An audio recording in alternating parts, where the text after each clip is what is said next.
Observations with Robert Meyer Burnett. I've heard it said before, like, it was a very smart man named Robert Meyer Burnett who said the currency of our current age is authenticity. And it's so true.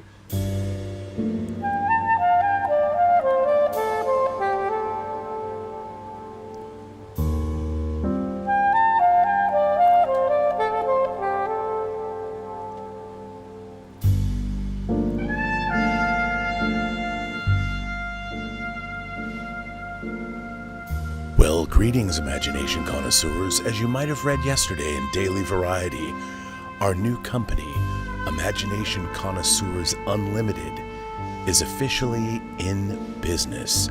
And as you know, the Kickstarter for True Noir went live yesterday.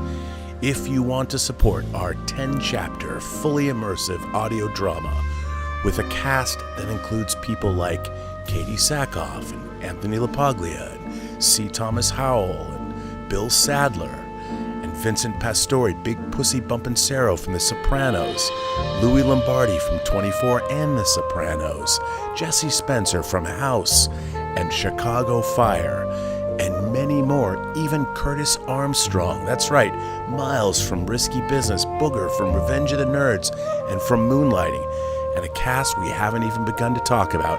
Go to Kickstarter right now and support True Noir.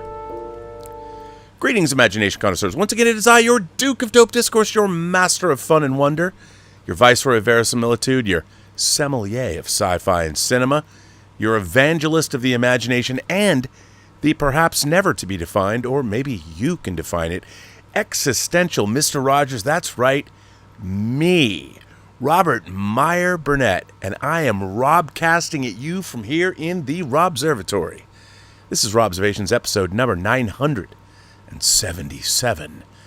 And yes, it's true, as you know, my mug was in Daily Variety. I looked so old and stodgy and corporate, but that's okay. It's great to get into Daily Variety. That was kind of a surprise. I didn't get everything quite right. Our company is not called Imagination Connoisseurs Media Unlimited. It's just called Imagination Connoisseurs Unlimited.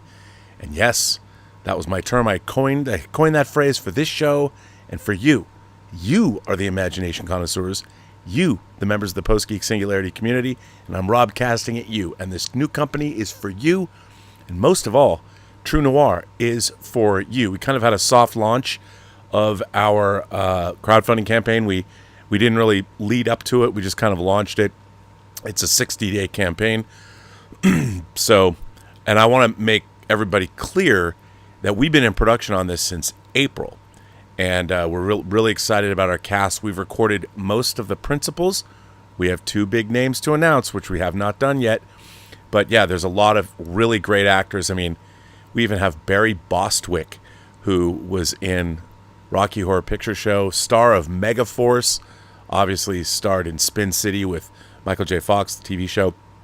I love him because he did the voice of Turl in Fantastic Planet in 1973.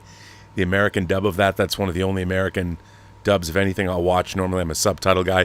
He plays the yet-to-be-elected FDR, because FDR wasn't elected. And this is not a spoiler to say that Anton Cermak was, in fact, a real person, and he was shot at a rally for FDR in Miami in 1932. And so that's what True Noir deals with. And I'm going to have the author of the book on shortly to discuss tonight's task at hand. And listen, don't want to turn this into a commercial, even though it is, but it's really important we get as much support as we can for True Noir. And we are going to deliver, the crowdfunding campaign ends mid-September, but we're going to deliver the episodes at the end of September. So there's not long to wait. And some of you, Major Chai Chai, I'm looking at you. Thank you. It'll take a little longer to deliver actual perks because we have to make them. But it's a lot of fun. There's going to be a physical media component. We're going to be adding things like the vinyl box set, which is something I really want. We're going to move that out later. still trying to work out how much it's going to cost. But anyway, so here's the thing. Back in May, George R. R. Martin, the man behind now you might notice that while Game of Thrones was based on George R. R. Martin's A Song of Ice and Fire and the books that existed at the time, he was not the showrunner. That was David Weiss and Benioff, the Davids, were the showrunner. They were the creators and the showrunners. George R. R. Martin did not get a created by credit on the show. Now, that's kind of a industry thing. It gets a little weird when you have credit.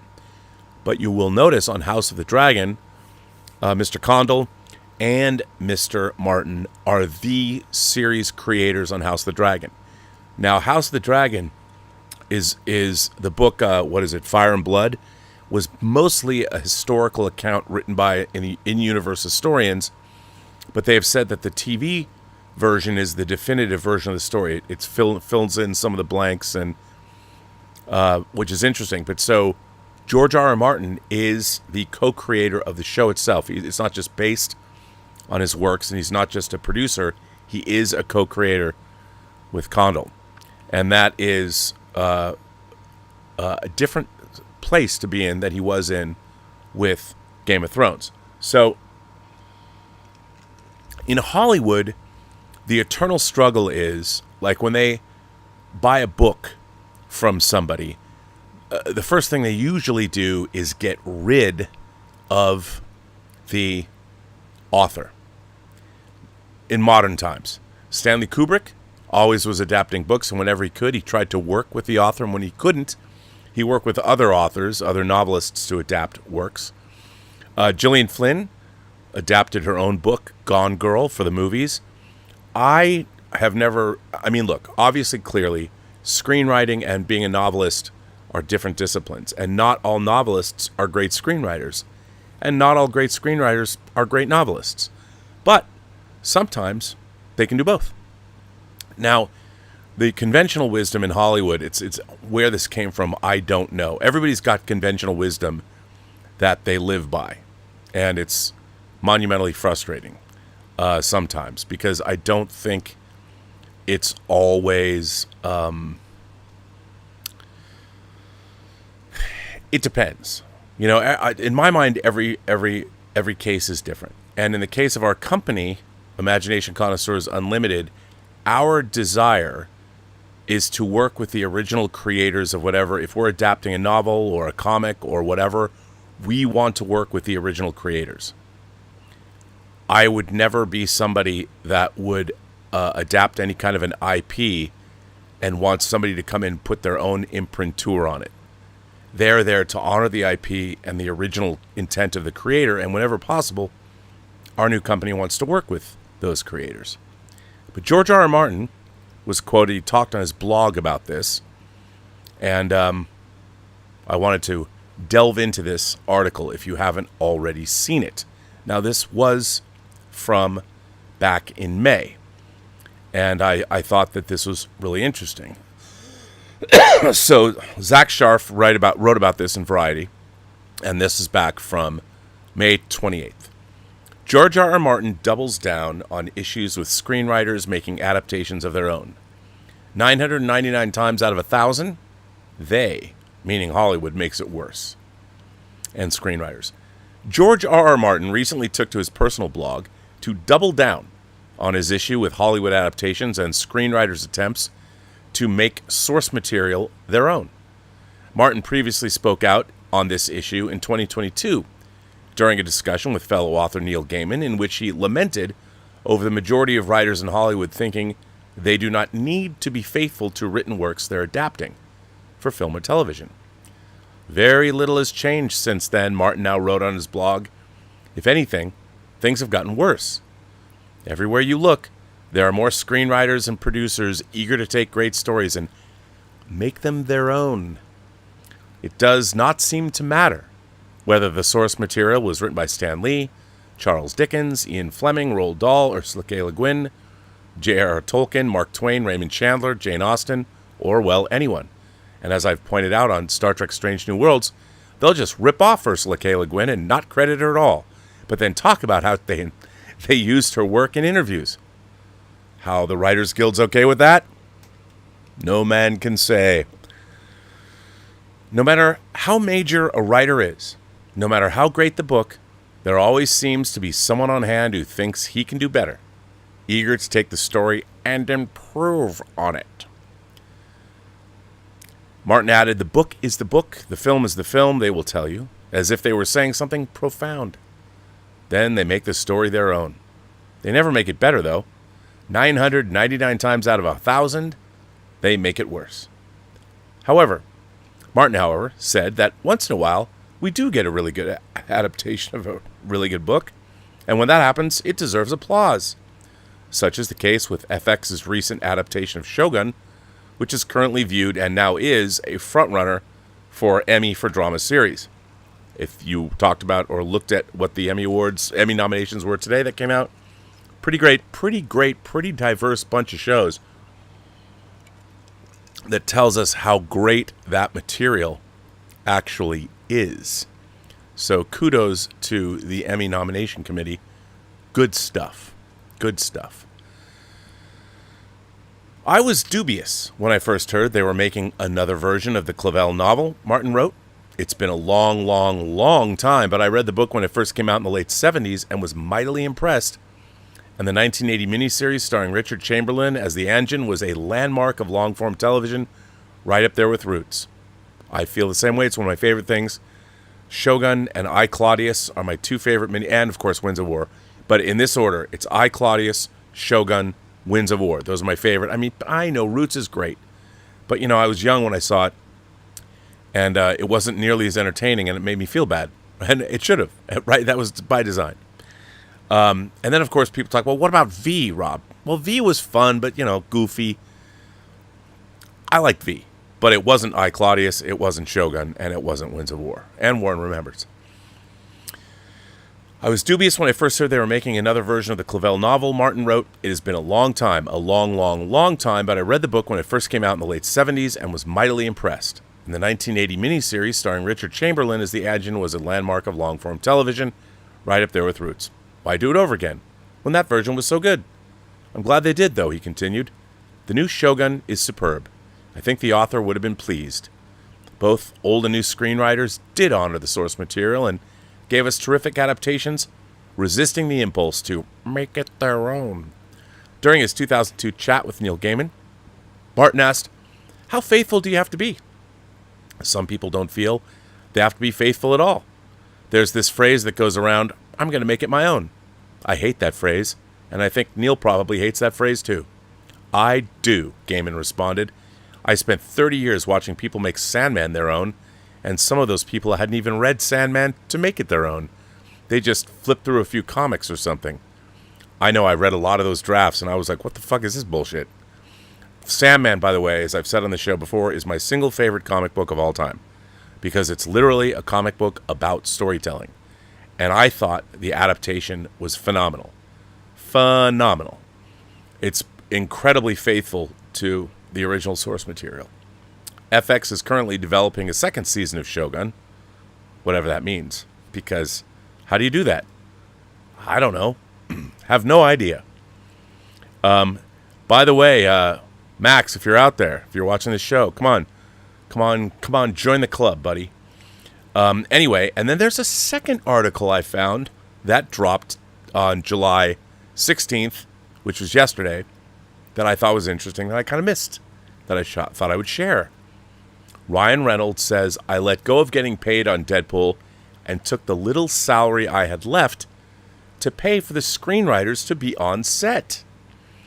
Now, many people know, I was the documentarian on the set of Superman Returns, and I was there every day of production while we were on location shooting the movie in Sydney, Australia. I had gone down there in 2004, and then I was down there almost permanently through the entirety of 2005, through November. There was a couple of weeks hiatus, and I went to Israel during that time to go to a film festival that I was a guest of honor at, but then I went back to Sydney. By the way, shout out to the Icon Festival in Tel Aviv. One of the most fun times I ever had in my life. And I was honored to be there. So anyway, this was Zach Scharf wrote this one, July 16th, yesterday.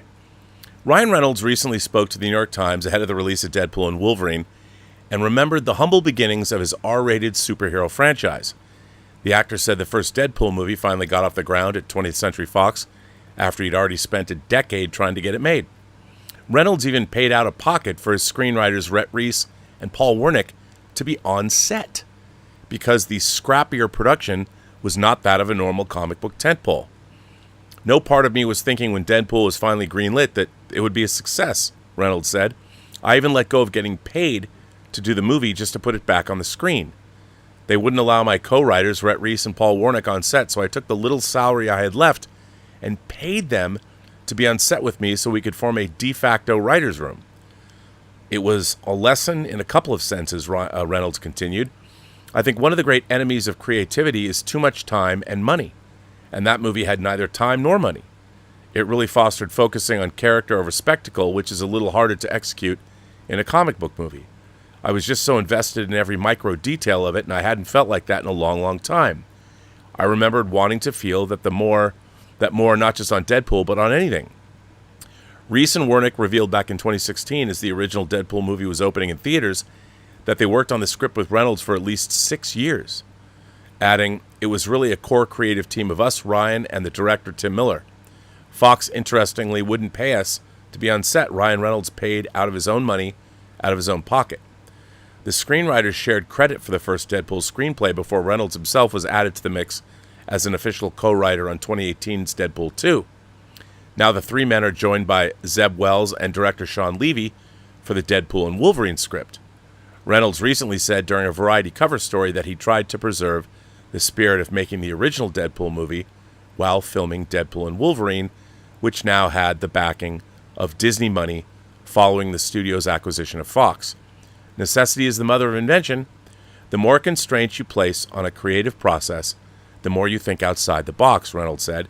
So personally, I didn't want more money than we needed. We wanted just enough money to make what we set out to make, but also find ways to creatively pivot.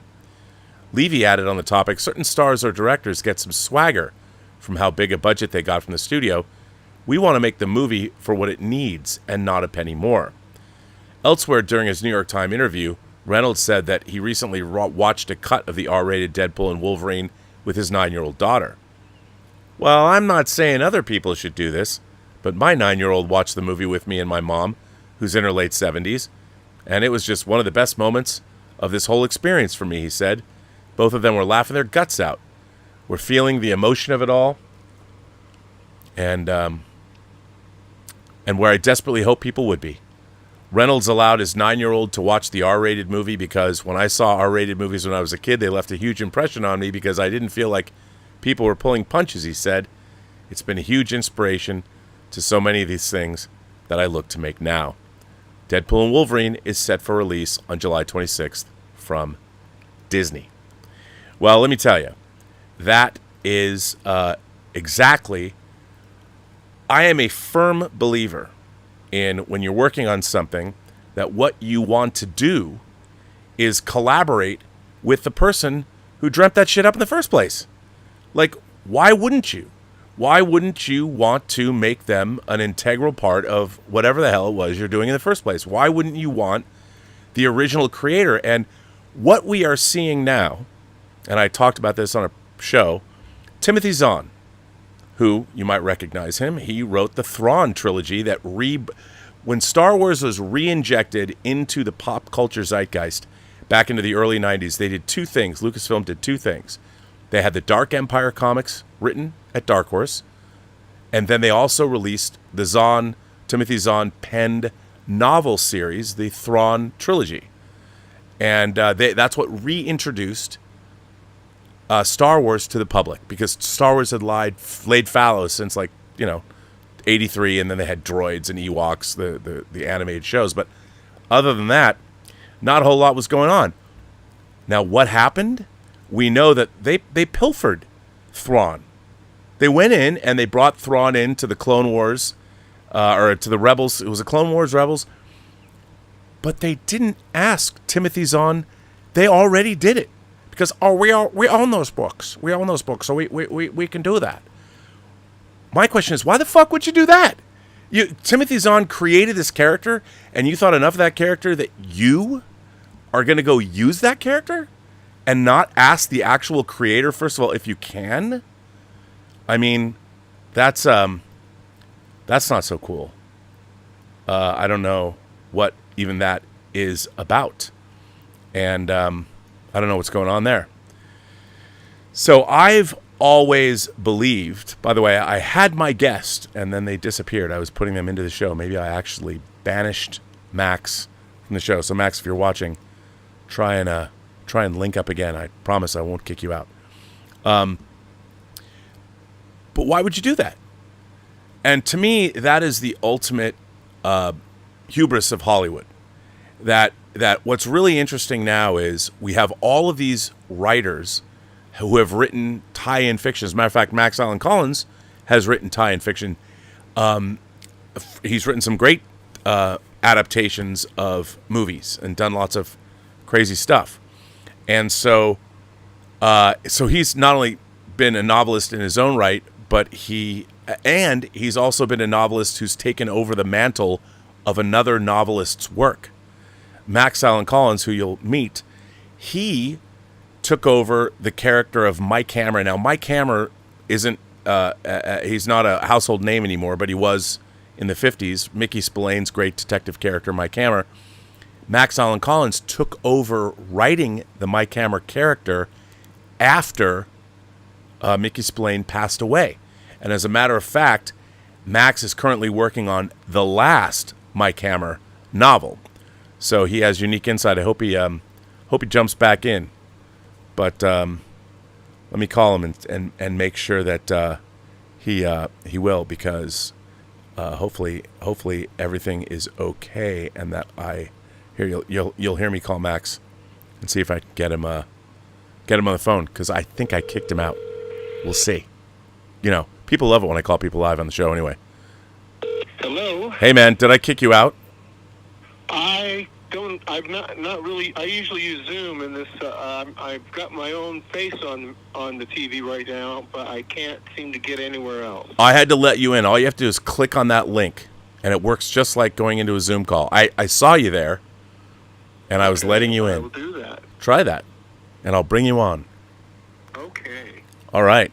Maybe, stay on. But I was just talking about how you were in a unique position where you took over another author's IP with Mike Hammer.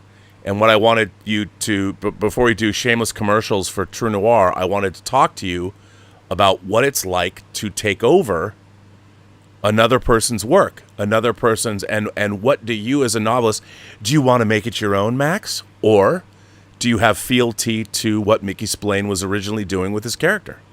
Sure. And we're live right now, so people can hear what our conversation that's is. good.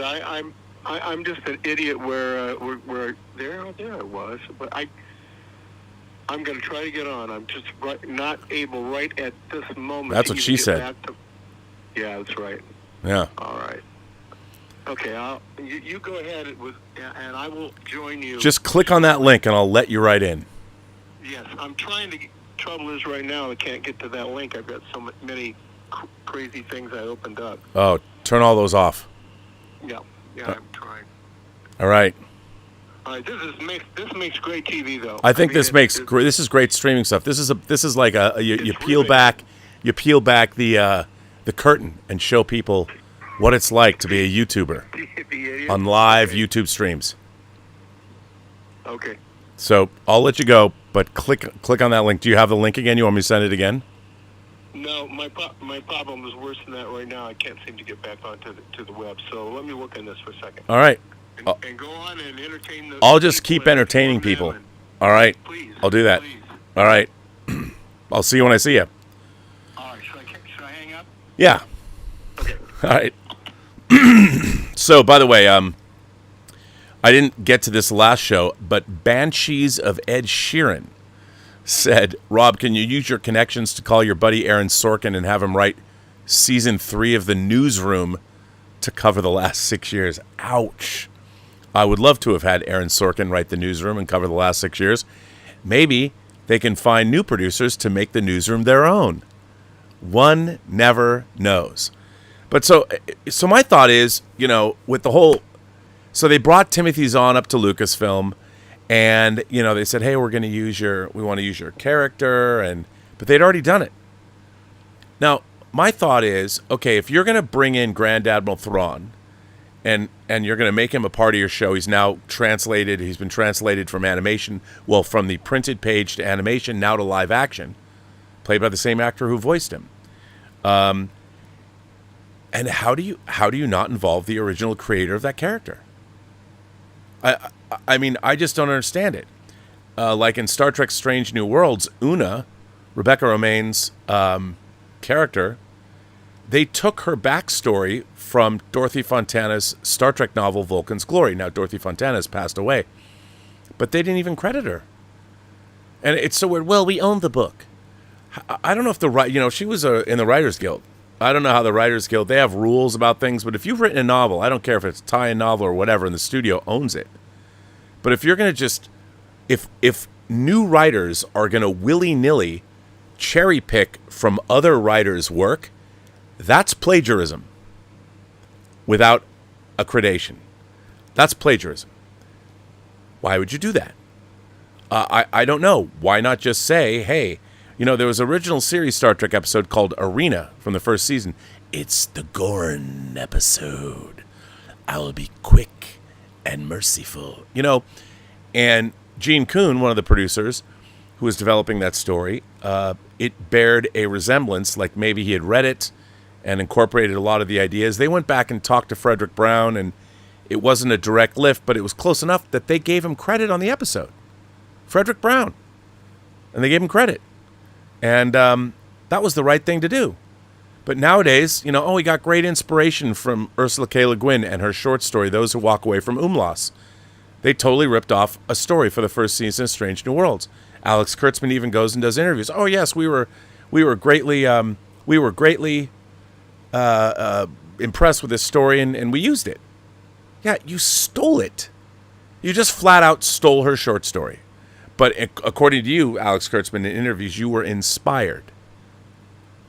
Why not just say that, or inspired by the story by Ursula K. Le Guin? But that becomes a problem. That who gets the money, and it comes down to money. And look, I'm a capitalist at heart. I think capitalism is the greatest system that ever existed. The problem is everybody wants to corrupt capitalism. Capitalism, foments greed. But if you have a civilization that only cares about money and doesn't care about anything else, well, then you are in a world of hurt. Now, I have my guest of honor, somebody who's in the last year has become one of my favorite people in the world, and I would dare say I would call him, and I mean this, my new best friend. And that is not hyperbole. And he... hey, wait a minute, man. I haven't put you in the show yet. Wait a second. You do rate as a computer expert. Come on, you've been using a computer for a long time. So I wanted this man to come on, not just to do shameless commercial plugs for our Kickstarter and our new project, True Noir, but ladies and gentlemen, welcome Max Allan Collins to our show. I just put him on live so he can see the live stream, so he knows he's there. Max, welcome to Robservations again. One of my favorite shows, Rob. That and Physical Media. Well, who would have thought that Let's Get Physical Media? By the way, in our you barely got a mention in our Variety article, but Dieter Bastian and Let's Get Physical Media got a mention. And Dieter wrote me, he's like, I was in Variety.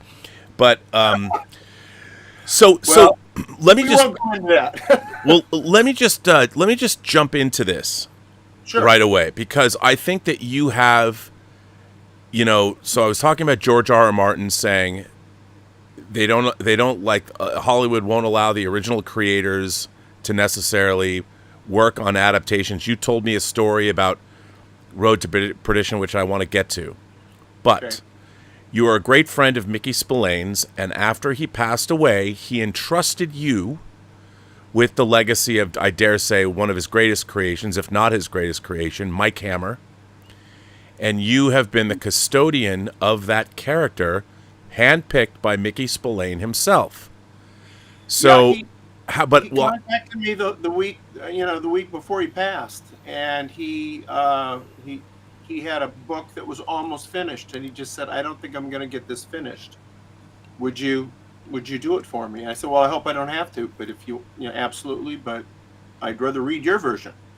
And he apparently turned to his wife Jane and said, "After I'm gone, there'll be a treasure hunt around here." He had 3 offices in South Carolina that had survived a hurricane. I forget the name of it, and he had books going in every office. He had multiple books going in every office. He used to take everything you find, give it to Max, and he'll know what to do. Wow.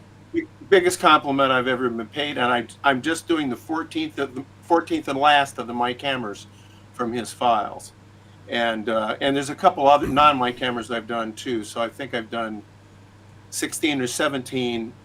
I get to see my name on the spine with. I know you're a fan. You're a fan guy. I didn't say fanboy. I said fan guy. You can say fan man-child. Fan That pretty much. But I look across my office and I see the Mickey Spillane books, followed by the ones that I've written with him. And in many cases, these books have been announced, and I knew the names of them, and I knew the premises back, years ago when I was like in high school, dying for these books to come out. And they finally did after I finished them, and it was great. Of course, I had done the same thing with Chester Gould. Right. Now here's the thing that I love, and I got to see this when I was fortunate enough in November to come to your house. Now, you were a huge fan of Chester Gould, who had created the original Dick Tracy. And when you were 8 years old, your mother wrote a letter to Yes. Chester Gould about how much her son loved Dick Tracy, and Chester Gould wrote you back. And what did he send you? Well, he sent me a beautiful picture of Dick Tracy that he drew with a letter within the letter that was from Chester Gould and Dick Tracy. And he said, and I was 7 when my mom wrote him, so he would deliver it on my 8th birthday. And he missed my birthday by a couple of days, and he apologized. So it's a letter of apology from Chester Gould to Dick Tracy. And he said, "I drew Dick Tracy's picture better than any other kid my age in the country." And I still can draw like an 8-year-old, I'll have you know. Me too. Yeah. But and then years later, many years later, after I'd had my first couple of books published in, I think, 1973, I sent those books to Chester Gould, and that initiated a new friendship with him, because I'd written him as a kid for years, and then I renewed that, and he invited me to his office at the Tribune Tower, and his assistant Rick Fletcher, who I would one day work with, was there with him, and Chet and I became great friends, and I was invited to his home any number of times, and then he possibly, I've never been able to confirm it, played a role in the selection of me to take over the Dick Tracy strip. But there were several other people that were involved in that. It was kind of a perfect storm of everybody they asked said, "Well, you should get Max Allan Collins. He's the Dick Tracy guy." And so I wrote it from 1977 to 1993. It was really the thing that jump-started my career. Okay. And it's interesting, apropos of what you're talking about, Rob, is that Gould had himself, this is a little controversial, he had drifted away from the traditional kinds of Dick Tracy stories that he told into kind of a goofy science fiction, which a lot of people didn't like. A lot of kids liked it because Chet knew how to touch that pulse. And one of the things one of the missions I was given by the Chicago Tribune Syndicate was to remove the moon from the comic strip. So what I did, of course, was I took Junior's wife, Moon Maid, and I blew her up in a car. And there's a lot of people that still haven't forgiven me about that. And I brought back the first Dick Tracy villain, which was Big Boy, was based on Al Capone. So I set out to do a thing where once a year I do a classic villain, because he knew from Batman people like to see, they want to see the Joker, they want to see the Riddler, they want to see Catwoman, and he almost never, a couple times he did, but he almost never repeated a villain. And so that was my method. I would bring back one, and then I'd create two new ones. And I had Rick Fletcher, who was Gould's assistant. And then when Rick passed away, Dick Loker, who was a great political cartoonist and had been, his first job had been being Gould's assistant. And so I really felt like it was, as continuations of a classic comic strip go, really legit. And Okay. I'm very proud of that work. Well, so George R. R. Martin said that 999 times out of 1,000, somebody else coming in and trying to make something of the original work, call it IP, if you will, fucks it up. Now, you've had the unique opportunity twice in your life to take over the work of people that you had admired for years and years and years, and then became friends with them. And to this day, you're still working on Mickey Spillane's Mike Hammer. Let me ask you this. How much of the work that you're doing, and obviously you're an incredibly accomplished, you were in 2017, the Mystery Writers Association of America bestowed at their Edgar Awards the title of Grand Master upon you, which is like for mystery writers the Academy Award. It's the top, and you got it. They gave it to you. So you in your own right are a creator of your own material, and we'll get to that. But how do you feel when you take over Spillane's work or you take over Chester Gould's work? How much of it is yours? How much of it is theirs? And what responsibility do you have? Are you going to make it your own, Max? Or are you going to honor what came before and make it a hybrid? How do you approach the material of something you didn't create that somebody else created?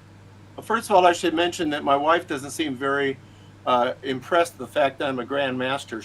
She hardly ever refers to my being a grandmaster. Well, the women have to keep us in check. She's probably telling her friends about it and doesn't let you hear. I'm sure. But I tried with Gould to do what he did, which was to make it contemporary, to have modern crimes, to have a mix of hard-boiled crime, humor, like characters like B.O. Plenty and Gravel Gertie, and crazy villains, Batman-style villains. I mean, Batman villains basically came from Dick Tracy doing it first. And so I tried to be very faithful. And you also wrote Batman for DC Comics. Yeah, for a year.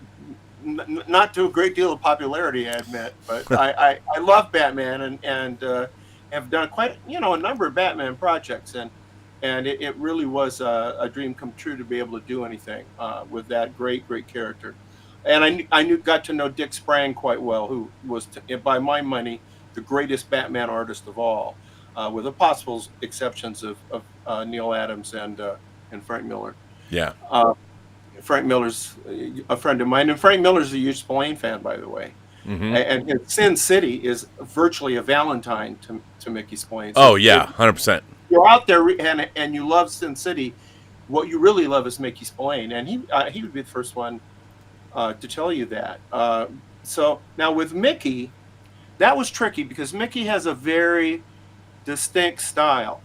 So what I try to do before I write one is I reread one or two of the books that were done, because I set them in the period when he wrote them. I try to determine when the manuscript I have, sometimes it's dated, but sometimes I'm using interior information to figure out, okay, well, he's saying that the papers are out of business in New York, so that must be such and such a year.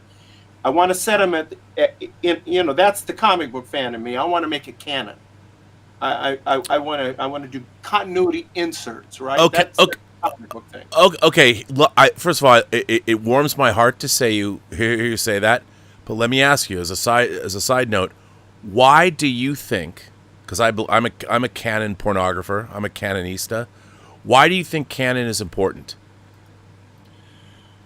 I think it has to do with the believability of it. I mean, you've talked about this a number of times, Rob, the idea that there's a contract between the artist, and I mean all storytellers, I don't just mean cartoonists. Yeah. Between the artist and the reader, that the artist will not insult the reader's intelligence. And that's the deal. And you can get away with all kinds of stuff as long as you don't insult their intelligence and as long as you're consistent.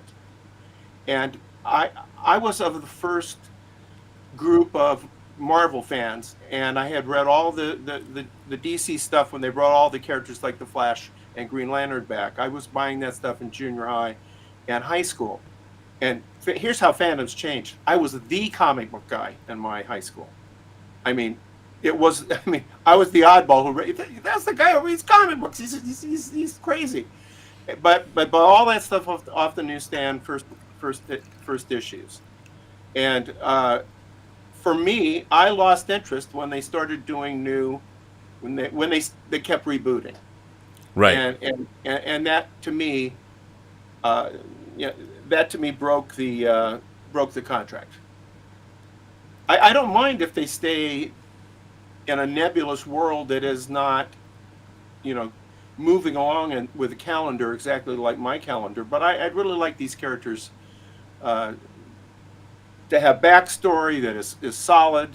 If Kirk's brother dies in an episode, I would like that to be referred to at some point. I would like it to have some impact. And I think that, and I've had a lot of fun because Mickey played with Mike Hammer. He played crazy fast and loose. And so I've had to do really a dance to put things together. And the book I'm doing right now, which is the last one, called Baby, It's Murder, we're going to learn that Mike Hammer had a daughter. That he didn't know about. That's like a 6 or 7 season episode of Next Generation. Let's bring all the relatives in. I know. And so it's and I would say that is one of the things that I try to do. The differences between my stuff and Mickey's stuff. I mean, I really love to do that over the top purple prose that he did. I mean, I love it. It's like it's kind of like pornography without sex. Which is kind of a, suddenly that doesn't sound that good to me. But it's the idea that he just goes for it. I mean, he just it's very pulp. He just goes for it. So there's that. There's the level of violence was incredible. Even then, if you read stuff he wrote in the early 50s, it still just makes your eyes bleed. I mean, it's crazy violent. It makes Sam Peckinpah look mild. And sex was very strong for the era. Now it seems mild to us now. And he had these punchy endings. When the story was over, it was over. And the house blew up. Let's get out of here. And we don't need any sitting around discussing, the things that we did, the things that weren't tied up in a neat bow. He wants to end with a punch. So there's a lot of characteristic things that he did. My sense of humor is a little different than his. I would say his sense of humor was a Howard Hawks kind of very macho sense of humor, and I put some irony in that he wouldn't have done. And like in this book that I'm doing now, I'm really trying to deal with keeping him every bit as tough, but also make him a little more human, make him maybe a little bit less of a superhero. But so you are putting your own imprimatur on it, which I think you can do. I would expect somebody to do that, but you're still staying true to the core values of the character. Well, there's a lot of series that have been continued. You're familiar with any number that have been done in science fiction. There's plenty that have been done in mystery fiction. There have been any number of people who've done continuation novels of, Chandler and Robert B. Parker and so on. The difference with what I'm doing, the thing I'm really proud of, is every single book I've done starts with material Mickey wrote. Sometimes as much as 100 pages. Wow. So when it says Mickey Spillane and Max Allan Collins, you can bet it's not a Max Allan Collins ghosting Mickey Spillane. It's Max Allan Collins using his knowledge of how Mickey thought. I mean, I can read that 100 pages, and if he didn't write the ending, I know where he was going. I know what the surprise ending is. And the other thing people ask me, and they ask me this about Dick Tracy, they ask me this about Mike Hammer. Are you intimidated? I'm too busy. I'm too busy to be intimidated. If I were intimidated, I wouldn't do any of this stuff. And I think you mentioned the thing that I think is the most important, which is that I've had a separate career from that. It's only one niche of my career. I've got a extensive shelf of my own stuff, some of which you're pretty familiar with, I know. Yeah. Now more familiar now than ever. Yeah. Well, okay. Now that brings me to another question.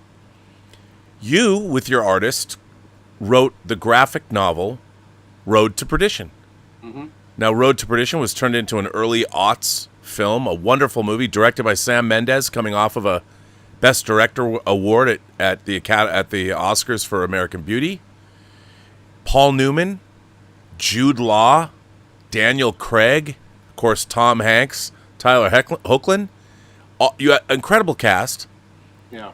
And yet you had to watch somebody else come in, and this was before comic books necessarily had the credibility, and I think nobody wanted anyone to know that Road to Perdition was based on a graphic novel. That's absolutely true. Some of the early posters only said based on the novel by. Yeah. And this is 2002. And when I was on the red carpet of the premiere in Chicago, where they had tried to, I mean, I think I told you about this, Rob. I had to hear that they were going to do the premiere and call and say, I kind of like to go to the premiere. And then they grudgingly sent me some tickets. And then they had, they had all the reporters come in. They do that press thing that they do. And I said, well, I can make myself available, for the press junket. No, we got the screenwriter. We don't need you. Not the guy who created Road to Perdition. Right. The guy who's adapted. The guy they adapted. That's somebody higher up the food chain, which is the kind of what George R. R. Martin is talking about. That's really kind of what he's talking about. So I'm on the red carpet, and two interesting things happened. One is when I was on the red carpet, because I'd given a few interviews out, they were yelling out to me, Max, what's a graphic novel? What's a graphic novel? They'd seen it based on the graphic novel on the poster. So the press had no idea what a graphic novel was. Yeah. And then I ended up doing USA Today interviews and People magazine interviews defining what graphic novels were. And this predates, everything. And the only graphic novels that were really pretty much around were kind of, superhero ones. I think The Dark Knight was already out. And I don't know about The Watchmen. What year? Yeah, well, I mean, those are staples of the '80s. The '80s comic renaissance, but those were kind of seen unto themselves. Yeah, I mean, what's interesting though, a lot of people don't remember Road to Perdition was originally a graphic novel. Other movies like Ghost World, based on Ghost World's a great graphic novel adaptation. American Splendor, Harvey P. Carr, that's based on his work. And then, of course, my favorite, Hubba Hubba, Blue is the Warmest Color, a 3-hour French film about two girls that fall in love in their relationship, which I think is a shatteringly devastating emotional experience. And, it's got great sex scenes, but it's also based on a graphic novel, and a lot of people don't know that. And so graphic material has gotten a lot more respect, especially superhero stuff. Yeah. But Road to Perdition at the time, you had to watch the idea of you writing the screenplay? Well, at that point, I had, when I got fired from Dick Tracy, and I did get fired from Dick Tracy after 15 years. Yeah, by an editor. They changed editors, and so the editor changed creative teams.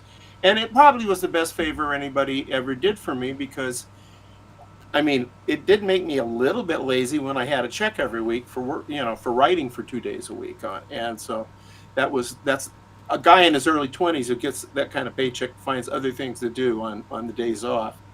And so you had with Road to Perdition a situation where I had just lost Dick Tracy, my weekly paycheck, literally weekly paycheck. And I was approached by an editor from DC who said, because I had done Batman and I had done, we had Ms. Tree, which you know about, which is love Ms. Tree. the longest running private eye comic book ever published. Terry Beatty, my great artist on that. And I want to produce that movie or TV series. And I got a script, so we're ready to go. I think we did that for 10 or 15 years. So it was a very long run, and we ended up at DC. And we started off in several independent companies, and then DC picked us up. At the end, the last iteration of it was DC, and so this DC editor said to me, "We're planning a series of noir graphic novels, and you're the only person we know of right now," and this was true, "who writes mystery novels and is also a comic book writer. We want you to do one." And this is the part you may not know, Rob. They said to me, "We'd like you to do something like Nate Heller, my Nate Heller character." So put an asterisk by that for a little bit later. So I said, "Fine, I'll do a Nate Heller graphic novel." I said, "Oh no, we're DC. We got to have our own thing."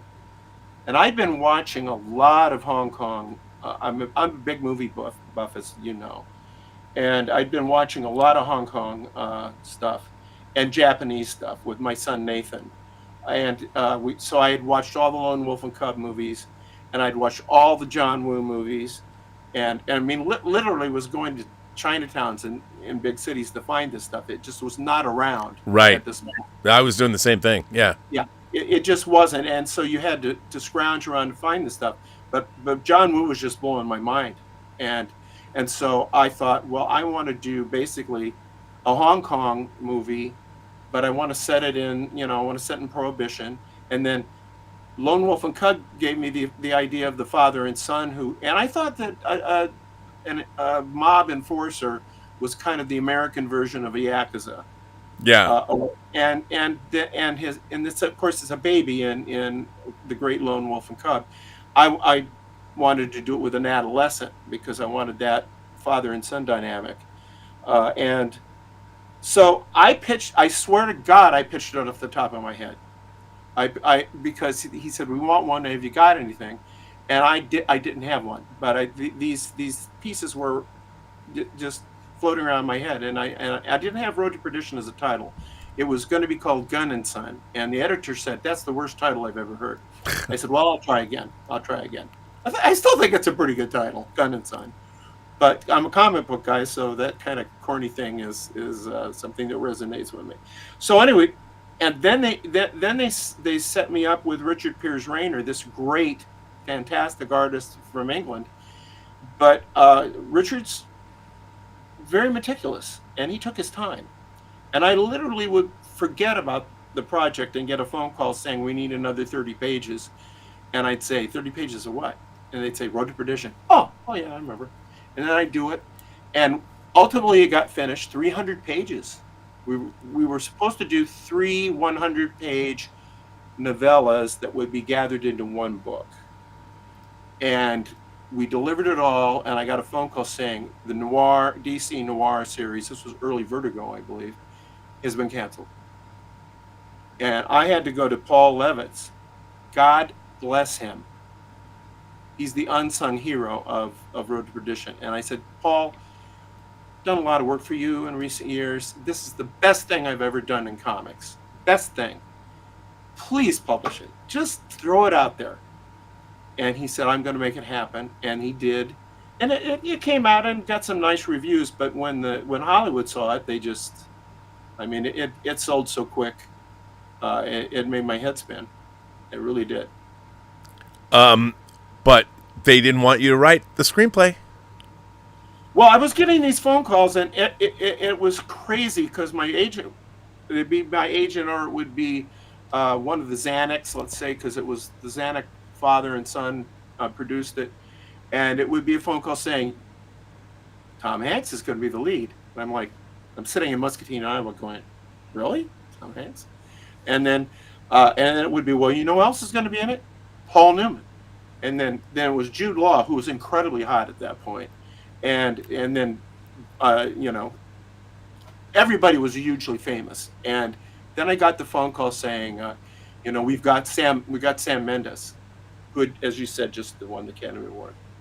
So I said, and I kind of left this out of the story, but when I lost Dick Tracy, one of the things I did was I started doing some independent film, and I had made two independent films, Mommy and Mommy's Day, which were Mommy got on Lifetime, and was a blockbuster chain, a store-wide buy, which means something to the older folks out there, I guess.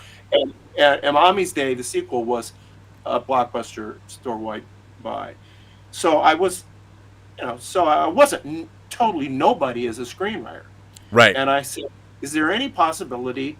And I said, I'll take a run at this and you don't have to give me a dime. Let me take a run at it and see if you like it. And the longest pause I ever heard in my life, I mean, it really, the crickets, only reason it wasn't crickets, the crickets were asleep. And so he came back and said, we just can't. We have to have, we have several people, and it's always been that way. And it's always that way, Rob. It still is to Oh, I know. And when I do get to do something, it's because I've had representation. For example, when my long-running Quarry series of novels about a hitman, the first hitman series ever done, my agent said, we have to have one script that has to be baked in, that Max gets one script. So I got to do one script of the Quarry TV show. And that's always kind of part of whatever deal we made. And there was a Quarry movie also called The Last Lullaby that I wrote the screenplay, the first draft of the screenplay for. So I and that kind of brings us, if I'm not jumping the gun here, but this is part of the complicated answer to why people who have written a successful book don't always get to do the screenplay. Well, I mean, it's like in Road to Perdition, because you've got all these, at least in Hollywood, you've got all these people that are column A-list. Sam Mendes jumped to the A-list after American Beauty. You already had Tom Hanks, who's America's sweetheart, America's dad. You had, Daniel Craig was yet to be James Bond, but he had still done things at that point. Right. I think he'd done Layer Cake by then. And then yes. Jude Law was hot. And so, and there's a lot of other. Anthony LaPaglio played Al Capone in that movie, but then they cut his part out, which plays into what we're doing. And he's on Blu-ray though. He's on the Blu-ray. He's on the Blu-ray, yes, which is one of the things. So, what was interesting you and I have known each other for not even a year. No. So for people who want to know how stuff happens, like unbeknownst to me, you were watching Let's Get Physical Media, the show. Rob's observation. Yeah, I never told you why. I mean, my wife and I always watch a movie in the evening, and I as I've gotten a tad older, I like to go to bed by midnight. So rather than watch a second film, which I sometimes do, but I became kind of a YouTube addict, and I discovered you, and I thought you're the best thing. I've got several people I follow. But I really connected with you because I think very few people have a grasp of storytelling that you have, and we're in a kind of a real storytelling slump right now. I mean, that doesn't mean there are not wonderful things happening. Sure, but it's classical storytelling is sort of like passé, I think, and what's replaced it isn't storytelling. Yeah. Well, and it was obviously our mutual friend, Mike Bodden, my business partner. We found out you wanted to write me a letter and found out that it was from Bettendorf, Iowa. And that suddenly, we met. You guys were at lunch, and then we got on the phone and had that first conversation. Right. But from my perspective, what's really interesting is my favorite director of all time is Stanley Kubrick. Oh. And Kubrick, I always have said Kubrick, but one of the things I've always admired about him is he worked with novelists. Yeah. He worked with Vladimir Nabokov, who wrote the novel Lolita when they made the movie Lolita. He worked with Jim Thompson. The great crime writer. The great crime writer, and The Killing is a fantastic crime thriller. Fantastic. Very influential. He that movie was a big influence on Donnelly Westlake when he wrote the Richard Stark books, one of which is Point Blank. Yep. Which is pretty good little movie too. It's a great movie. So we were talking about doing something, and at first, I think we talked about doing Spillane's Mike Hammer, but Mike Hammer, I didn't know this at the time, Skydance has the rights. They want to make a Mike Hammer movie. And maybe with the acquisition of Paramount, they'll fast-track that because Skydance has had good luck adapting, Jack Ryan was a Skydance thing and Mission Impossible and all that. But what I found interesting is that we settled on, and I was unaware of this character. You created the character of Nathan Heller.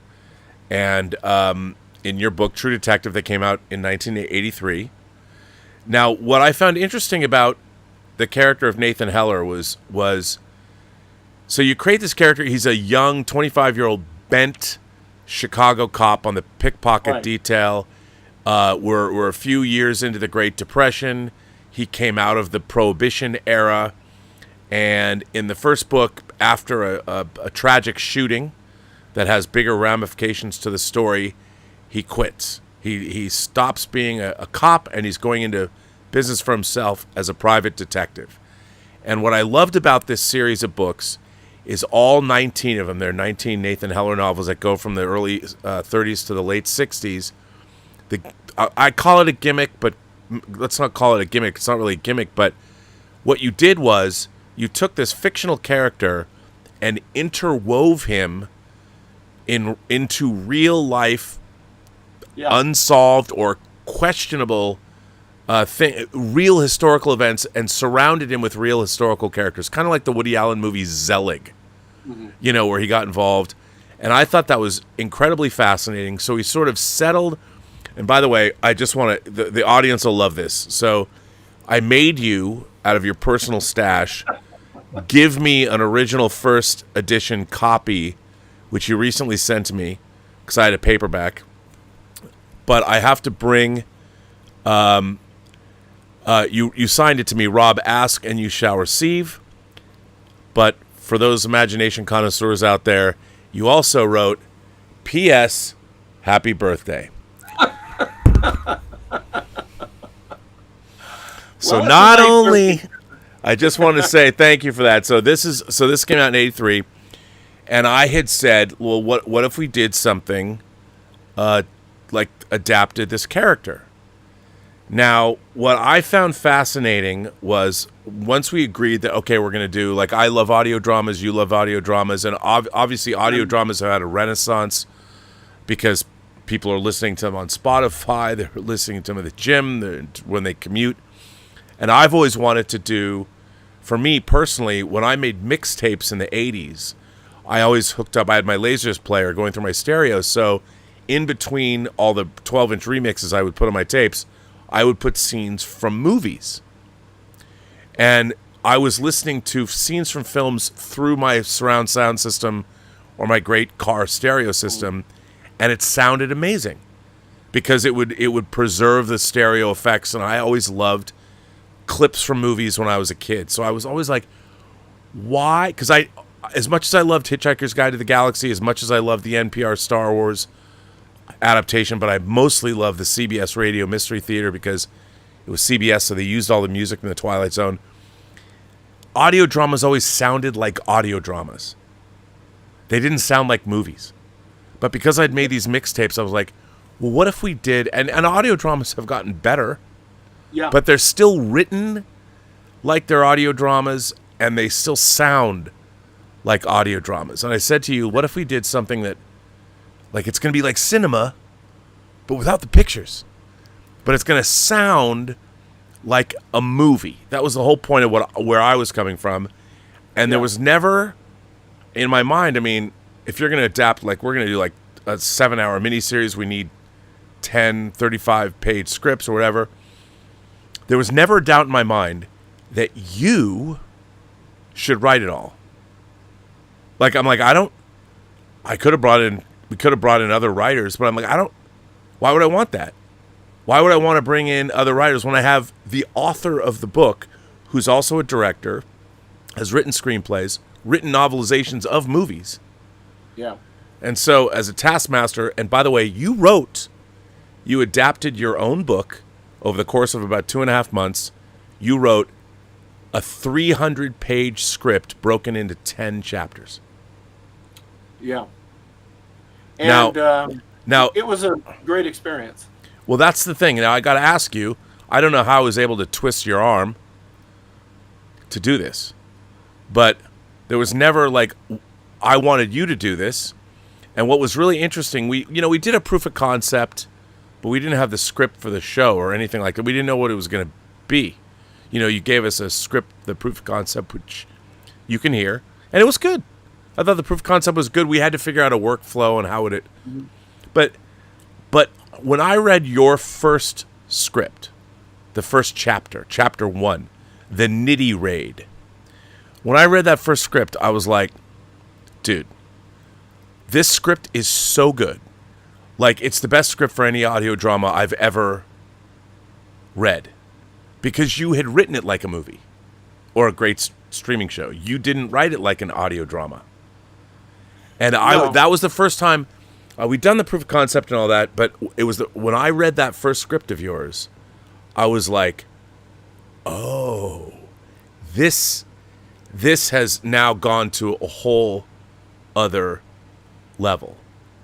And I was like, my idea of what we were going to do. So that's when I called Christine Sheeks. And I said, you've got to come on this project and be a producer. And you've got to cast this. Great. And I said that because suddenly your script had elevated this material. It couldn't just be, in order to realize what I wanted it to be, because I was going to direct it, not only did you write it like a movie, we now had to cast it like a movie, which means I had to bring in somebody who could do that. And so my first call was to Christine Sheeks. And it was funny because she'd cast movies like Boogie Nights. She'd work with the Coen brothers. And the idea was, can we cast it like the Coen brothers? But the only way we could get away with that is if we had the material. We had to have the literary material to attract the kind of actors. If we didn't have the script, we wouldn't have attracted the talent. And one of the first people I wanted to get involved was Anthony LaPaglia as Al Capone. And Christine was like, took her a while to even call me back. She's like, well, I don't know if we can get him. But I'm like, can we try? And she's like, we can try and do whatever we want. And he was actually, when I first got your script, the very first person cast for True Noir was Anthony LaPaglia from, Without a Trace. And I loved him in the second season of Murder One. As did I. And he was great. So what was it like for you to go back and revisit a 41-year-old novel that was the very beginning of this? You've written 19 novels about this character over the last 40 years. What was it like for you to go in and revisit your own material and adapt it? How did you start? Well, if you'll allow me, I'll back up just a little bit, which is to say that I grew up reading Spillane and Hammett and Chandler and Rex Stout and really classic private eyes. And there were private eyes on TV when I was a kid, Peter Gunn and 77 Cents a Strip. I was a private eye guy. And I always wanted to write private eye fiction. And I kind of trained to do it. I wrote books when I was in high school and sent them in the mail.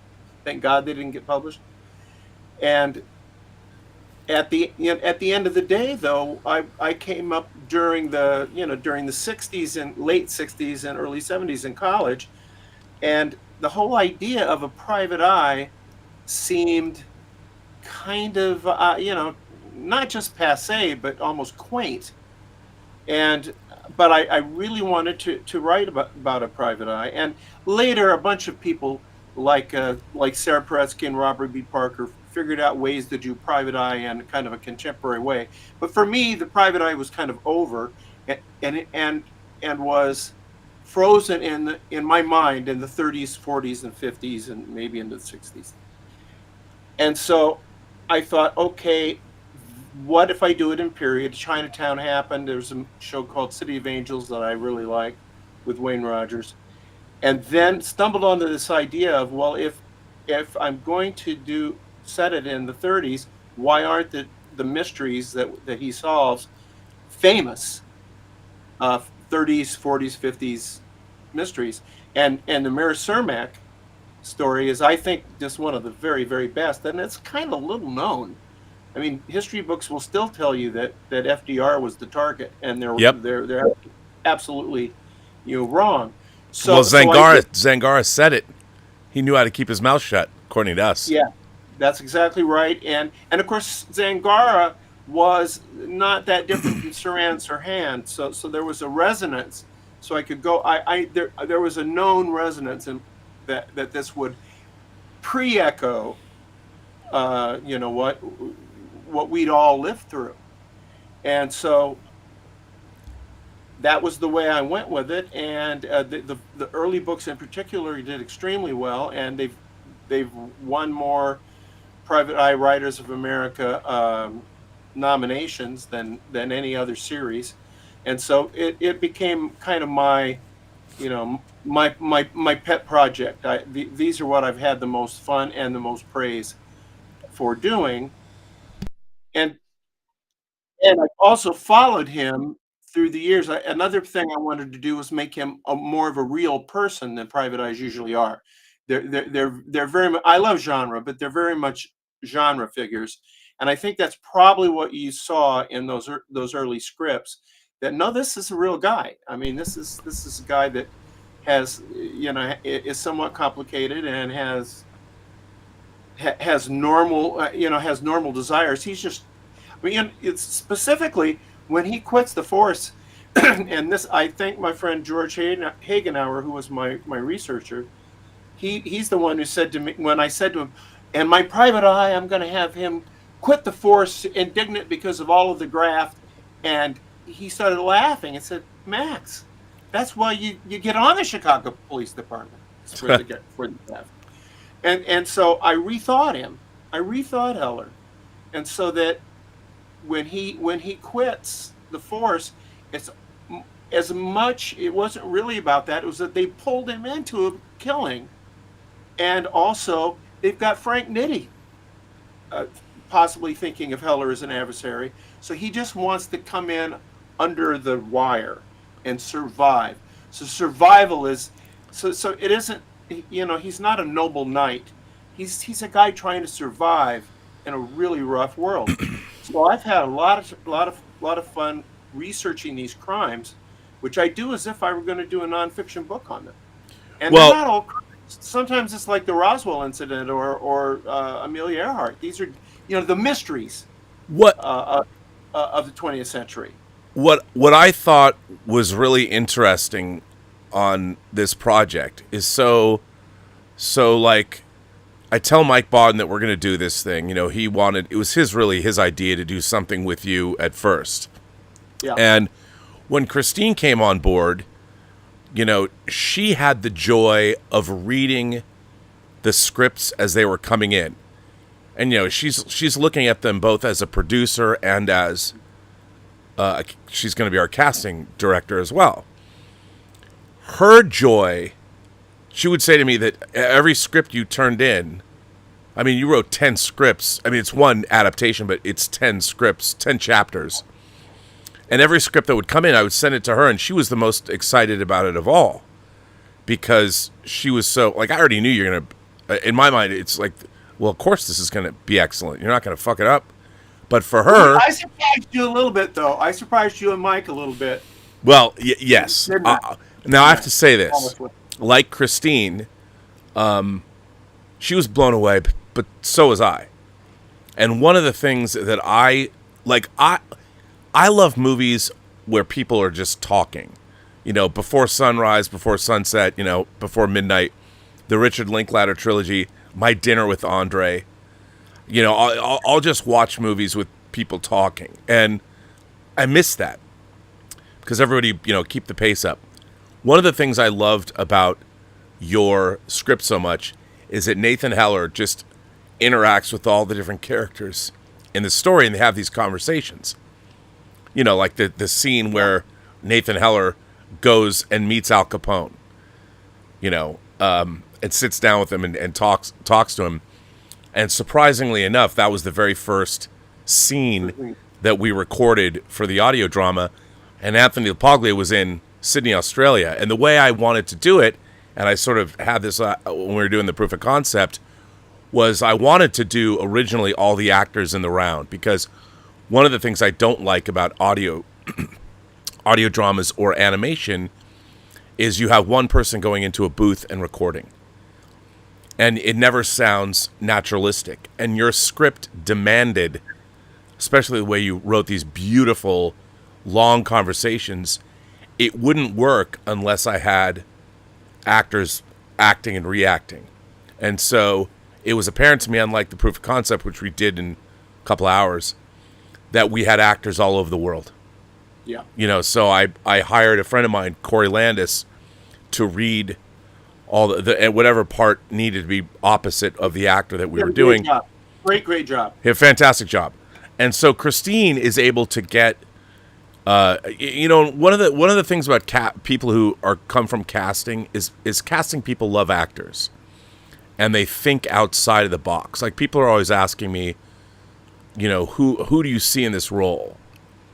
And I never like to do that. I mean, I can see people in a role, but sometimes casting directors will throw things at you that you're like, I don't see that person in the role at all. And Christine's one of those people. She'll be like, no, wait a minute. You know, and then we would sit there and talk about movies we like and performances we like. Like, I told Christine to watch Hannibal. She never watched the Hannibal TV series. We both love Manhunter. But I said, I think you're going to watch. She was kind of reluctant. And then she, like, watched it and became obsessed and binged it in a weekend. But it's Christine that goes out and she has both her producer cap on and her casting cap on, and is thinking, like, out of the box. And she knows all these actors. Like, for instance, she was really Saverio Guerrera, who plays two roles. It was Christine who said, I think he can play two roles. He plays one of the Harrys. He plays Harry Lang, and then he plays Giuseppe Zangara. You Amazing. know, I was like, and even he was like, because Christine's like, you got to call him and talk to him, you know. And so I talked to him, and he was like, well, you know, I know the Lang character, but Saverio was like, how do you want me to play Giuseppe Zangara? And I'm like, well, you know, I don't want it to be like this. You know, it has to be realistic. And you have this great scene when he comes in, and I talked to him about it, and he the day he did it, he said, you know, I think I'm going to base this character on my grandfather, who was a first-generation immigrant. And he starts doing this. You weren't listening in that. You were listening in that day. It was fabulous. I mean, now, what was it like for you? So I've coerced you into writing these 10 scripts, and now, so for those of you out there in the real world, I would have Max come in on I'm directing these actors. They're in New York. I'm at our LA recording studio. Corey Landis is reading with these actors through Zoom, but we're recording it on either side. What was it like for you to see somebody like Saverio perform Zangara? And I told him at the very end, I said, bro, you're going to go to the electric chair. And I would tell him, because these actors are all theatrically trained, they're great. But I would always say, go over the top. You know, like just blow it out. And they don't want to do that. They're afraid to be like too. But when he did that, push of the fucking butt. It was, I mean, but what was it like for you as the writer to see these actors that Christine handpicked? I mean, talk about a bespoke cast. Well, what was it like? So many people here are actors I admire. Bill Smitrovich, who was in Crime Story and was actually in my Quarry movie, The Last Lullaby. I get a special kick out of hearing my words spoken by actors, because they always find things in the words that I didn't actually know were there. I first encountered that on Mommy with Patty McCormick, the great Patty McCormick, when there was a scene where she was supposed to be really manipulating her young daughter, who had witnessed her mother committing a murder. And Hattie brought an emotional level to it between the mother and daughter that brought everybody on set, including myself, to tears.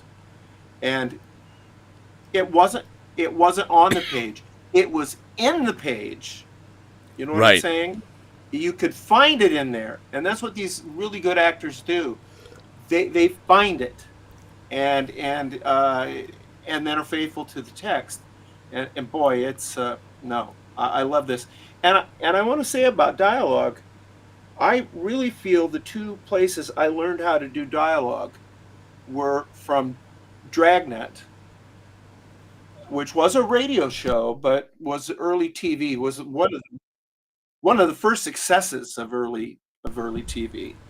And I would listen to it at night. My dad was watching it in the other room, and I had to go to bed, and he was a little hard of hearing, and he had it turned up, and I just listened to it like it was a radio show. And I'd hear that dialogue back and forth. And, so many detective stories are a series of interrogations or a series of dialogues. And Webb was a master at pulling in interesting actors to, like Lee Marvin and all these people he did in the 1950s version of the show. And there's also the writer James M. Cain, who wrote Postal Risings Twice and Double Indemnity, and his books are just absolutely filled with dialogue. Oftentimes not saying who the speaker is, and who's speaking. And those two sources, where I just thought I want to tell my stories as much as I can in dialogue, and this format really allowed me to do that. If I'm adapting something of mine to the screen, you can't do that. First of all, you don't need to do it because people are seeing. You don't need to have the actor go over the top because the actors can be seen performing, and so you have pictures and words, you might say. But I just really loved being able to work in this format and let these scenes flow. And go, because in movie scripts, as one of the rules, there's really no rules, but one of the things you can do is you could enter a scene as late as you possibly can, and you leave the scene as soon as you possibly can. Yep. So that you're not eating up too many pages, because people don't want to sit through more than 5 pages these days. Well, that to me, that's the most fun I've had, because as a film editor, like Tango Shalom, which was the last feature I edited, is these long scenes. You have to, everything is compressed, as you know. But with this, bring on the. I mean, you kept the pace. The pace in these episodes is lightning fast. But like, it's such a joy. Again, Christine brought up Katie Sackhoff. And what's interesting is one of the touchstones of this project is not just your script, but is the TV series Longmire. Because Christine likes Longmire, and she was always bringing up, like, C. Thomas Howell. It's not a big part. As a matter of fact, when we were going to get C. Thomas Howell, I called you. I said, hey, man, can you expand this scene a little bit? I asked you to do that for 2 actors, which you did. Yeah, I did that, and it made me think of Randolph Scott, when he was on a set of one of the Bud Boddicker pictures, said to Boddicker, because James Coburn was there, and was a nobody at that time, and Randolph Scott, that kid today, let's give him some more lyrics. Right, because I love that. I give him some more lyrics. That shows you Randolph Scott was not just some dope. I mean, he knew what he was doing. Well, C. Thomas Howell, when especially like his last take, because the actors are finding what they're doing. How great was that? Like, what was it like? Like, even that little thing that I asked you to, like, I didn't give you really any notes. All I did was ask you to expand stuff. Hey, can you give me more of this? Give me more of that. We did it with Renee Taylor too, and I think you've recorded her name. I recorded Renee, and again, should I not have mentioned her name aloud? I mean, no, we can say who's ever in the. I mean, here's the thing: Renee Taylor is an Academy Award nominated screenwriter. She wrote a screenplay that was based on a play that she'd written with her husband, Joseph Bologna, back in the early '70s, called "Lovers and Other Strangers." That was nominated for an Academy Award. And she loved playing the part, but it was interesting because she played it differently. At first, she was playing it more like you would expect, like the nanny's mom, because she was the nanny's mom on The Nanny. But I said, no. This woman's, she probably grew up in a shtetl somewhere. Her husband escaped pogroms in Eastern Europe, so you gotta make it more, and she did. But it's been really interesting. I think that Christine, no one is more excited about the scripts than her. And what was great was when you have, most producers are, they're cost conscious, and you should be. But what I like about Christine and myself, we're like, let's just go get these people. Maybe Mike doesn't like that, but I'm like, no, man, let's just go get them. Like, if we have this one person, we can't let that person down by not getting somebody else. And when you have like 25 great roles, let's just go get 25 great actors. Well, if we were doing a movie, this would be at least a $30 million movie. All right. Well, that's the crazy part about it.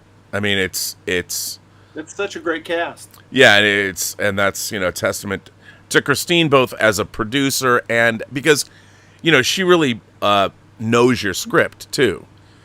And so that's what you want from. And I've always loved casting people because they know, they know actors. And a lot of people, well, you have to get somebody. And what I love about True Noir is we have all of, like, a lot of my favorite actors are in it. Like, Bill Smitrovich is somebody you might not know his name. He's kind of like Jeffrey. But you see him, and he's been in a million things, and I loved him. I was joking because he plays a forensic guy in Manhunter, and he's like, "You're sly, but so am I." I've been saying that for 40 years. But he was also like Will Smith's superior in Independence Day.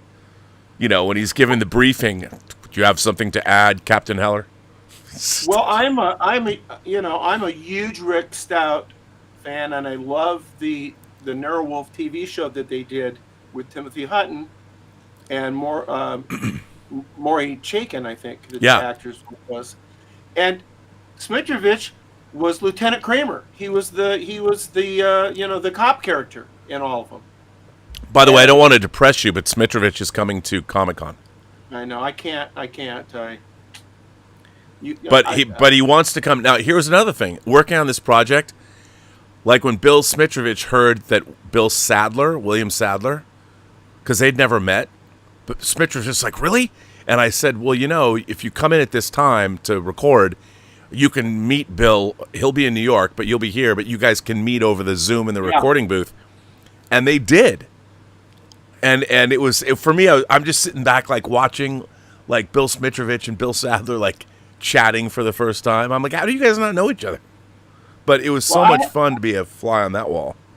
I have to say, and, this is maybe in the area of blowing a little smoke up your skirt, but I have been so impressed in your direction where somebody does a read and I think, wow, that's just absolutely, that can't be topped. I'm so pleased. And then you say, could you give me this and give me this and give me this? And they just go, and these actors just go, oh, yeah, okay. And they immediately know what to do. And there may be 3 takes, and each one is, I think most of the time, the third one is better in most cases. Not always, but. No, I agree. I agree with you. I'm You're very gentle. What's that? You're very gentle with them. Well, here's the thing. I love actors, and like you call it, you say it's the music. And I wish in my life, it's funny to me because I've never controlled something. I've always had to work within the framework of other people, and I'm not like Mr. Egomaniac. Like when I directed Free Enterprise, it doesn't say a film by Robert Meyer Burnett on it but I love working with people. Like that's the whole thing. But when you bring in actors. Like, they're already there because we love them. Like, I have to tell you, and you listen to this, I was a little, like, at first, again, Katie Sackhoff, sure, as a fanboy, I can be like, oh yeah, Battlestar Galactica, I love that. And I love, Mandalorian, she's Bo-Katan. I have a hot toy of Katie Sackhoff, But it was Longmire that Christine is a big fan of, and she was in Longmire. Like, she'd hire the whole cast of Longmire and just do Longmire audio dramas. But how surprising. I mean, I guess it shouldn't be surprising. How good was Katie Sackhoff? We had a little tiny bit of criticism at one point that there weren't enough women in the script, and the two strong female characters, because we got two really good female character roles, and I know the one who was a pal of yours really killed it. Chris Carr. Like, what's funny? Yeah. I meet Chris Carr on the John Campea show, and I used to like listening to her do voices, and she was always involved with the proof of concept. But it's not like Chris Carr has 50 years of work behind her that a lot of these other actors, or she didn't. But I knew that she, because you just kind of know about people. And she fucking killed it. I mean, she prepared. That's the female lead. I mean, that's really the female lead of the piece. And then the nuance that Katie brought to the character of Janie, I would say was heartbreaking. At the end, man, yeah. She did that last take, and her voice has that little crack in it. I was just like, oh, man, I'll take full credit for that. Oh. I had nothing to do with it. That was your script and her acting ability and Christine's idea to bring her in the first place. Well, I have to say about the script, because you were asking me, I kind of went off on another answer, but this is a different animal, and I find it really, really fun to do something that is in between a really long novel, which, I mean, True Detective is over 100,000 words. It's a long book. It was the longest private eye novel ever written at that point. I actually had Donnelly Westlake was one of my mentors, and he said, you can't write a private eye novel that long. It's wrong for the market. And we won the best novel of the year from the Private Eye Writers of America against all kinds of famous people that I wasn't supposed to win, but I did. And because of that, I have to say that I've done, as you said, I've done 19 of these. And I'm coming up on the 20th, which is going to be the last one. I'm kind of wrapping some things up in my career. And it doesn't mean I'm stopping. Hey, wait a minute, dude. Wait. I just want to say, like, Yeah. I'm just saying. Well, and that's the point. Chop, son. Chop. I hate leaving Nate Heller, but I'm kind of out of the cases, the history that I want to explore. Right. So now that we've come to have this come around, and I get to go back to the beginning and revisit it and adapt it into a different format that requires a certain amount of skill, because I know there's one section of the book, major section of the book, that we've turned into one chapter. But it works. But it works. It works just fine. And in some cases, I feel like I've got a feeling this may be superior to my novel. And my novel's pretty fucking good, okay? But this is something very, very special. I would have to say that the only thing that rivals it in my career, where media is concerned, is Road to Perdition. And it's very close. No, me too. I mean, I think people are going to, until they hear it, like, I know it's just, people are like, it's just an audio drama. But it isn't. But people have to hear it, and I think once they get it, I mean, the funny thing is when I play the proof of concept for people in my car, I have a Prius, the stock audio system in the Prius is really good. And when you hear it, I was playing it for Ray Ora from the John Campea show, and bullets are whizzing by, and he goes, this is really great. I go, yeah. Well, but you got to hear it first. And even the proof of concept doesn't convey your scripts. And we shouldn't lead people to believe that this is a history lesson either.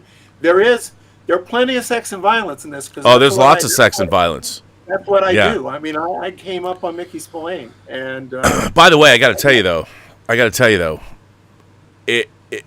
and this is, we haven't got to the final mix stage of this stuff yet, but those sex scenes, man, that's gonna be. I'm like, I said to Mike McDonald, our audio engineer, I'm like, the way you've written them, and they get on the bed, and it's just like, you can't go. You have to. The tone has to be. You can't turn into the bow chicka bow bow. You can't. You gotta be. You gotta watch out. You gotta watch out. If you do one of the Heller books set in the '60s, we can do the porn music. Yeah, we could, or we can. That's down the road a little bit. We can have what is it? What is the Carey Affair? What was the name of the band in Beyond the Valley of the Dolls? What was the that? Kelly Affair. Was it the Kelly Affair? Something like that. Yeah. I love that band. But I wonder, it's my happening, and it freaks me out. I wonder if we can come back a little bit to the topic you started. Yeah, please. I'm sorry. We've now turned this into a commercial. We have to shamelessly bring it. By the way, an infomercial. Please, if you're interested in getting this, you can get all of the audio drama at the end of September. Please support our Kickstarter. The link is in the description of the show. Go there, support it. We have all different kinds of levels. But if you just want a digital audio download of it, you can get it cheaper than you would if you bought. I mean, each episode's like $2.99. But if you pre-purchase it, because that's what the Kickstarter really is, because we're already deep into production, you can pre-buy it.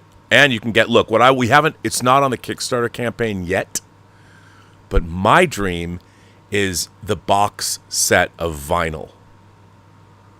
It's going to be each 10 chapters. Each chapter is going to get its own record, plus Alex Bornstein's original soundtrack. Now, I don't know if anyone's going to want to buy that, but I want to make it. And you want one too. I do. I want a CD of the soundtrack. I think. Well, we're going to get that. There'll be a CD of the soundtrack. The music is phenomenal, but if we can come back around to, should the creators be involved in? Yes. But let's go back to our thesis.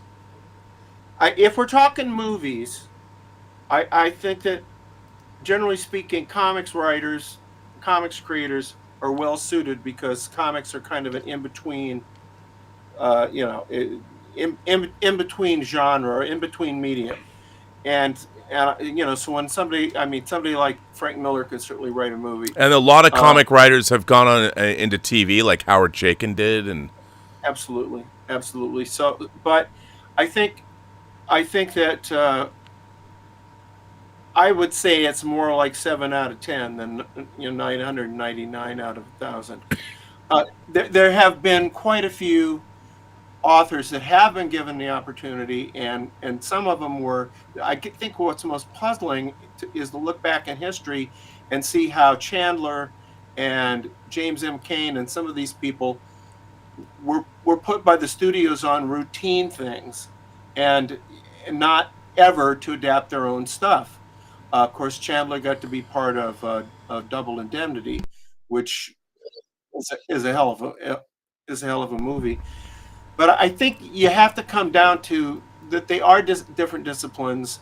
The film is exterior and prose is interior. Right. And some writers just can't make that transition, and so there's some terrific writers that can't do it. So, but I don't think writers today are given enough of an opportunity. They have to basically have had a bestseller to kind of have their agents really insist on he or she has got to do that first draft. But there are bad novelists. There are things that have been improved. I would say we've talked a lot about Mickey Spillane. You've got Kiss Me Deadly is a movie that Mickey hated, and he really did not like any of the movies that were made in the 50s from his stuff.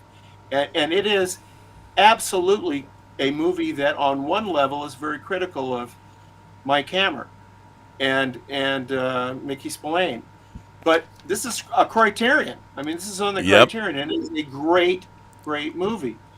Now, Mickey, because he was Mickey, he made The Girl Hunters himself, where he played Mike Hammer, the only mystery writer that I know of who ever played in a movie, Right. played his own character, and he wrote the script.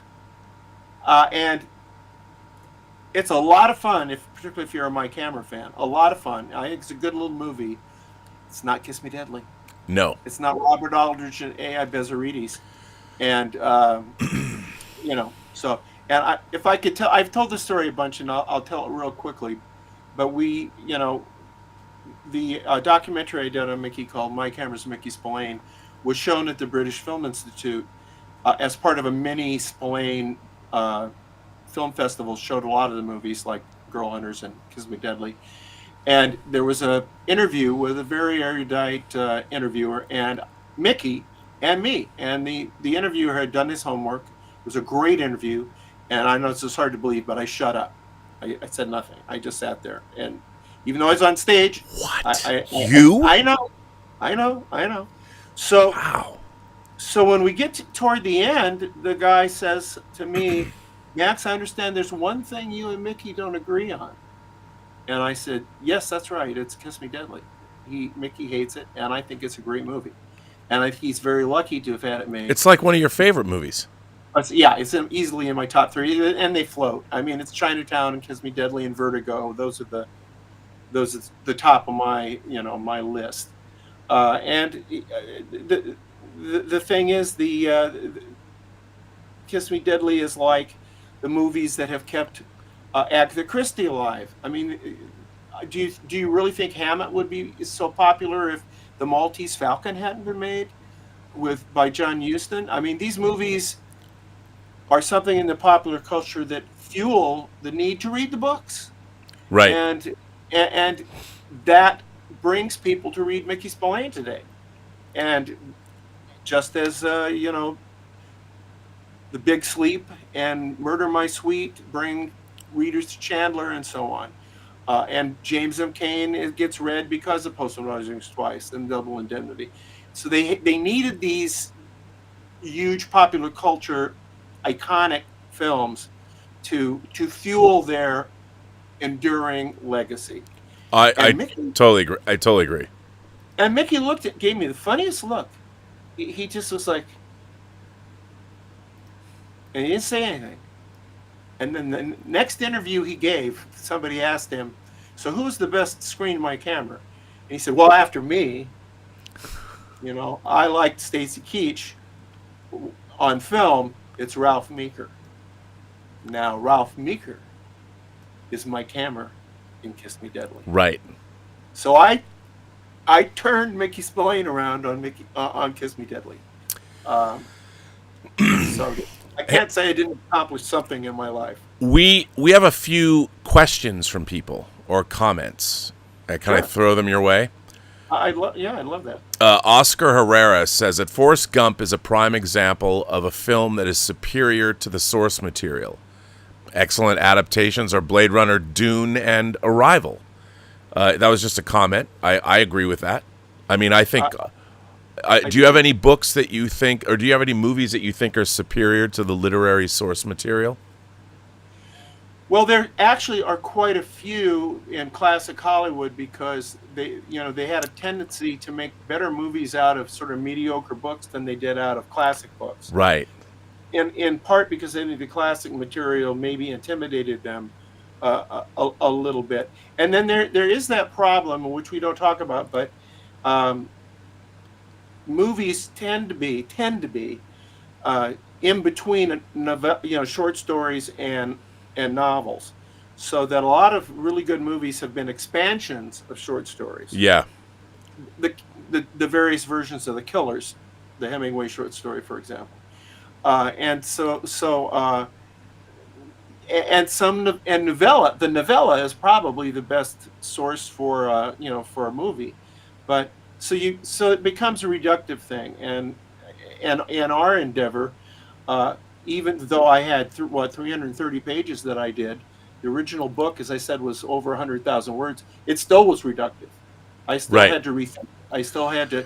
I mean, you still have to adapt it. But that's another thing that I was really surprised by is how you adapted the story, because I still think the audio scripts have those twists and turns, and I think people are going to be surprised by how engrossed they are by it. And you figured out how to not only end each script with not necessarily a cliffhanger, but definitely a moment in the story where you're like, oh my God, what's going to happen next?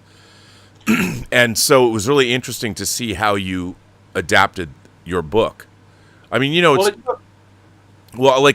was thinking about novellas like The Shawshank Redemption is based on a novella, Rita Hayworth and Shawshank Redemption. And I actually think that the movie, I love the story, but I think the movie might be even a little better. But then again, is it fair to even say that, because it's a different medium? Right. So it's like, I think Clockwork Orange is a better movie than it is a book, but I like the book. You know, it was just, Absolutely. You know, Kenneth Colton, who has been a member of this channel for 19 months, says, Rob, I pledged $60 to True Noir on Kickstarter. It is a pleasure to support you on this endeavor. Keep up the great work, good sir.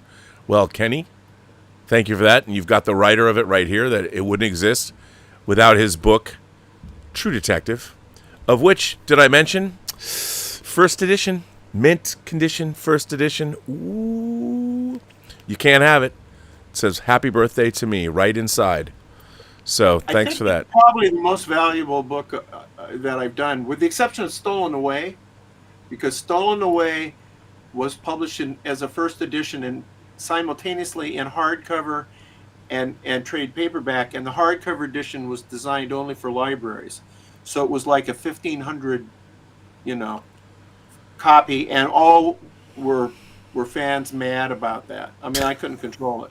I know. It was so mad, because those 1,500 copies went really fast. Lickety so split. If you're in a bookstore and you see a first edition Stolen Away, snag it. Even if you have no interest in me or Nate Heller, it's gold. Hunter says, happy birthday, Rob. Thank you, Hunter. John from New York says, evening, Rob. Hope all is well. I backed True Noir at the physical media level. I gave half a thought of backing for that producer credit, but then I realized I'd have no idea what I'm doing. And I'm excited. I'm excited to see it realized. Well, John from New York, you know what? The physical media version, we haven't put it in there, but right now I file them so I can't show you. I'm obsessed with a company called SDE, Super Deluxe Edition, and they put out, there's all these people putting out remastered albums. You get a 2-channel stereo mix, a 5.1 mix, and a Dolby Atmos mix. One of Seal's records was just put out. I found out that Super Deluxe Edition that's been doing this released Alphaville's Forever Young in Dolby Atmos. I'm like, God damn it, it's already sold out, so I have to find it. But that's what I want to do with this, is you'll get on the physical media, you'll have 3 different versions. The 2-channel stereo mix, it's good for your car or headphones. The 5.1 mix, which will be good for your home theater. And the Dolby Atmos mix, which is also good for your home theater. So that's what I want on the physical media version. Plus, we have all this video stuff we shot, including things you're going to do, the behind the mysteries, where you're going to delve into each episode and all that. So the Blu-ray is going to be something that's pretty cool. And by the way, I still think we should do a theatrical premiere. Like take the first, maybe go do it in Chicago. Because I'm talking to Kevin Hansa from Hansa Coffee, and he's trying to find a venue that has a movie theater where we turn out all the lights and premiere the 3 episodes in a movie theater with thunderous sound. That's my dream, Ray Kinsella. Well, the Quad Cities where Mike Bowden lives. Yeah. There is the home of Woods and Beck, the Quiet Place Screenwriters, yeah. And they have a wonderful theater that they've built there. Gorgeous theater. We showed the premiere of my little movie Blue Christmas there.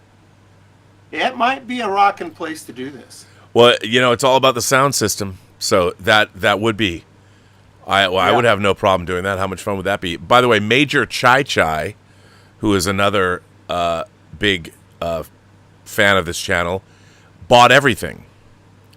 Like, is all in on the Kickstarter. Deep into the bought everything. So thank you for that. I appreciate that. And she says, "You're welcome, Robert. See you at the meetup in San Diego." We will be having a meetup. So, for those of you who don't know, at the San Diego Comic-Con a week from tomorrow, on Thursday the 25th, this is the special San Diego Comic-Con exclusive that I can actually announce. I forgot to announce this. We have exclusive San Diego Comic-Con perks. We have printed this poster out 24 by 36. We have 1,000 of them, and they will be given away to everybody that's at our Comic-Con panel. So this will only be available. It's by our artist Bartos, who lives in Transylvania, believe it or not. And he did the logo. He created the True Noir logo. And this is a badass poster. And we are printing 1,000 of them. So if you come to our panel at Comic-Con, we will have this available to give to you. So there you go. I know, Max, just to rub it in, you're not going to be at Comic-Con. Well, you could snag one poster for me, couldn't you? Yeah, maybe. Yeah, I can't be I mean, there, and you did send me couldn't this regret after it all. more. So. I couldn't regret it more, because I think it's going to be a great evening. It's going to be a great evening. But, yeah, and so for people on the panel, Anthony LaPaglia, Al Capone himself, Louis Lombardi, who plays Harry Miller, a cop that works for Cermak. Here is Louis Lombardi, for those of you who might recognize him from 24 and The Sopranos. That's him recording. And again, these guys, these actors are they're just, I can't tell you how great they are. It's great. I don't have to. You'll hear it for yourself. They're fabulous. They're really great. Don McManus, who plays the actor George Raft, the real actor George Raft, is going to be there. And Bill Smitrovich and Chris Carr are going to be on the panel. So we've got 5 of the actors. And so come to room 6A at 5:30. And for me, I get to moderate the panel, and I just want to do lines of their... it's funny, whenever you meet actors, I mean, they don't remember what they said in a movie 40 years ago, but we do. Although Bill Smitrovich, I did get to say, "You're a sly, but so am I," and he knew exactly what that was from. And I was when we talked about Crime Story, I'm like, "Dude, you were in Band of the Hand," and he laughed. He goes, "Michael Mann produced that too."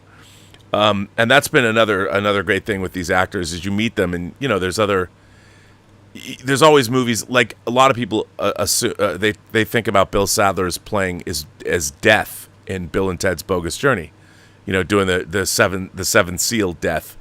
But for me, he's in movies like Trespass, the Walter Hill film. He was in my own film, The Hills Run Red, that I produced. But he was in Shawshank Redemption. So Don McManus was also, who plays George Raft, who will be on the panel, was also in Shawshank Redemption. He was the guard who said, "I'm going to go pinch a loaf, and when I come back, I want all this stuff cleaned up." And that's when Andy Dufresne plays the opera to all the men in the prison yard. So we have a great cast, man. Christine did a great job. So I'm very proud of this. Very proud of it. Well, I hope so. You haven't heard it yet. Maybe I'll fuck it up. You don't know. I don't think so. Not based upon what I've heard. Well, I would hope so. That but we'll see.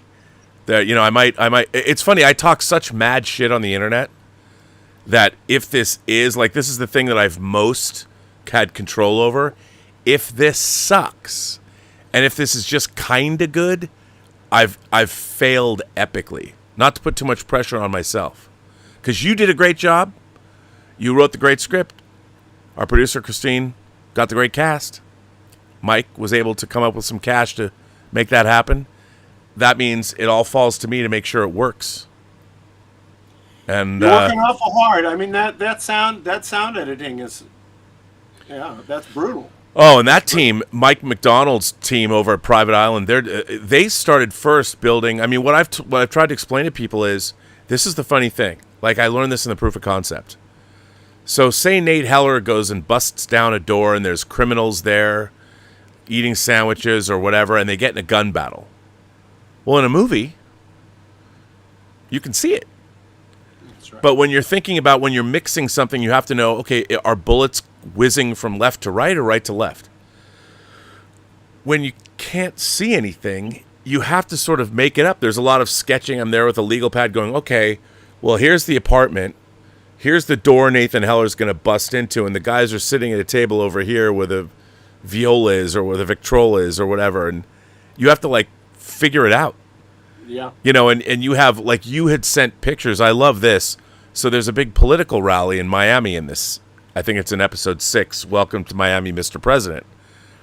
And he's not the president yet, but it's FDR's there, and you actually found a picture of where this rally takes place. So now we had the geography of it, so we had to figure out, okay, where are they? And when this happens, where are people located, and where are they running to? And it's wild, man. It's wild trying to figure that out. Well, Nathan Heller fans, and there are some out there, know that the first, I think, 4 books that I did all were illustrated. They had, so every chapter had an illustration, a photo. Yep. Photo from the period. And then when we changed publishers, it got dropped, which was unfortunate because I think it really. But I got kind of irritated because I was being, the pictures are being reviewed and I wasn't. So I got kind of jealous of the pictures because people were so taken with those pictures. Well, there's so many great pictures. I was trying to find the picture of the 2 Harrys. I think it's pretty early. Yeah, the picture of Nitty's in here. But it's great that you actually had these actual historical... Because it's funny, when you see Billy Drago... And I should say to people, what's really interesting, too, about this is that this is actually a sequel to both The Untouchables and Road to Perdition. Really, yeah. I mean, but the Frank Nitti in The Untouchables is a little ridiculous because he's not dead. He didn't get thrown off a... They took some historical liberties. But if you know those 2 movies, this is kind of a really cool follow-up. Well, $1 Million Wound, which is probably going to be what we do next, actually has... That's this book. Yes. Actually has stuff happening that happens in Road to Perdition. The 2 stories happen concurrently and do not contradict each other in any way. Hey, wait a minute. You signed this book, Mac. Where's with the Mac? Yeah, but where's with the Max Allan Collins? How do I know that's real? How do I know that's you? Look at the title page. Oh, okay. All right. It's funny. I'll tell you. I'm just kidding, by the way. When I made Free Enterprise, I had to get William Shatner's autograph on my poster.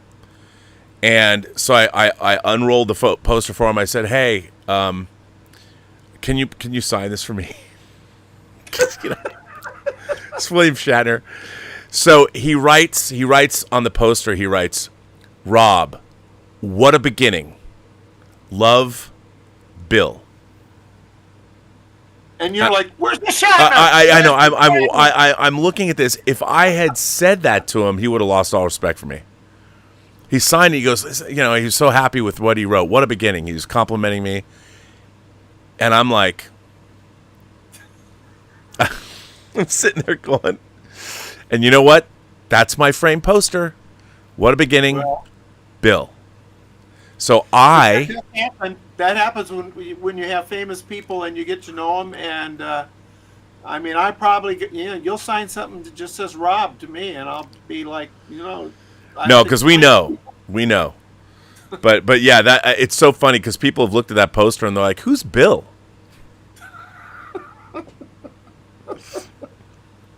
If you know, you know. He signed William Shatner to me when I saw him at Pheasant Run Playhouse in 7 Year Itch, and a year after Star Trek ended. Oh yeah. And he was living out of his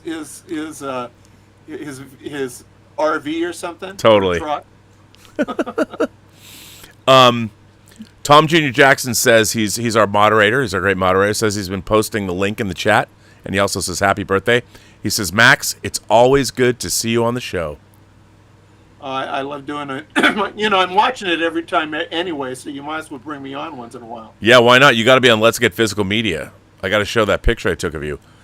Zachary My Zar. wife has a crush on Dieter, I think. Oh, yeah. Everybody has a crush on Dieter. I mean, who doesn't love Dieter? And he gets mentioned. Dieter gets mentioned in the Variety article. I mean, that's one of my credits. Let's Get Physical Media with Burnett and Bastion. They put that. Not that I'm not proud of that, but really, you couldn't have said Tango Shalom now streaming on Tubi or Peacock or Amazon. You had to say Let's Get Physical Media. Let's Get Physical Media, the movie. Yeah, right. Zachary Zarvo says, Rob, will you be at San Diego Comic-Con all weekend? Trying to go to your panel, but if I miss it, it would still be great to see you. I will. I mean, I will be there. There's a big Wednesday YouTube meetup thing that I'm going to. There's our panel. I'm doing 2 panels on Thursday. I don't know. There's the Inglorious Trexperts panel with Terry Metalis. I'm supposed to be on that panel at 4 o'clock, but we're also supposed to be doing press at 4 o'clock. So I might not. And then our panel's at 5:30. I have a Saturday panel, and then, of course, we always end Comic-Con with our Starship Smackdown panel. So, Zachary, I hope to be there. I hope to be there for most of it. I don't know if I'm going to be there on Friday. And we are going to have a Post-Geek Singularity meetup after the panel, so at a bar, probably at the Hilton Bayfront. So, yeah. So there you go. But we're all caught up with those things. So, Max, before I let you go, what more, I mean, about, to get back to the original topic, you had free reign to adapt your own material for this project. What for you was both the most difficult aspect of adapting your own work and writing it, turning it into screenplay form or script form for this audio drama? What was the most difficult part, and what was the most surprising part of your adaptation process? Well, I would say, first of all, once we had established there was a kind of a format to episodes, which is basically that there are 3 scenes in each episode that are distinctly different locations and so on. That meant to get the kind of cliffhanger-ish ending that I felt we needed to bring people into the next episode. I had to reorder events at times, and that was the trickiest. Things had to happen in a different order than they happened in the book. But when I adapt my own stuff to various mediums, I'm adapting. I mean, I'm not. I mean, like a lot of times with the screenplay, first thing I do is throw out the dialogue, because book dialogue and movie dialogue is 2 different things. Right. Now, in our case, there's almost a third kind of dialogue. It's closer to the book, but it has some movie elements in it. That was one question. What was the second half of the question, Rob? Well, that was the hardest. And what was the most surprising? Did anything surprise you about the adaptation process of True Detective into True Noir? Other than that, it was quite smooth. I mean, I had often thought about doing a screenplay, and it was, in a sense, like being able to do it without having to worry about page count. I mean, the page count, I mean, it's really, really a long script, but if I was doing True Detective as a film, the longest I could go would be 120 pages.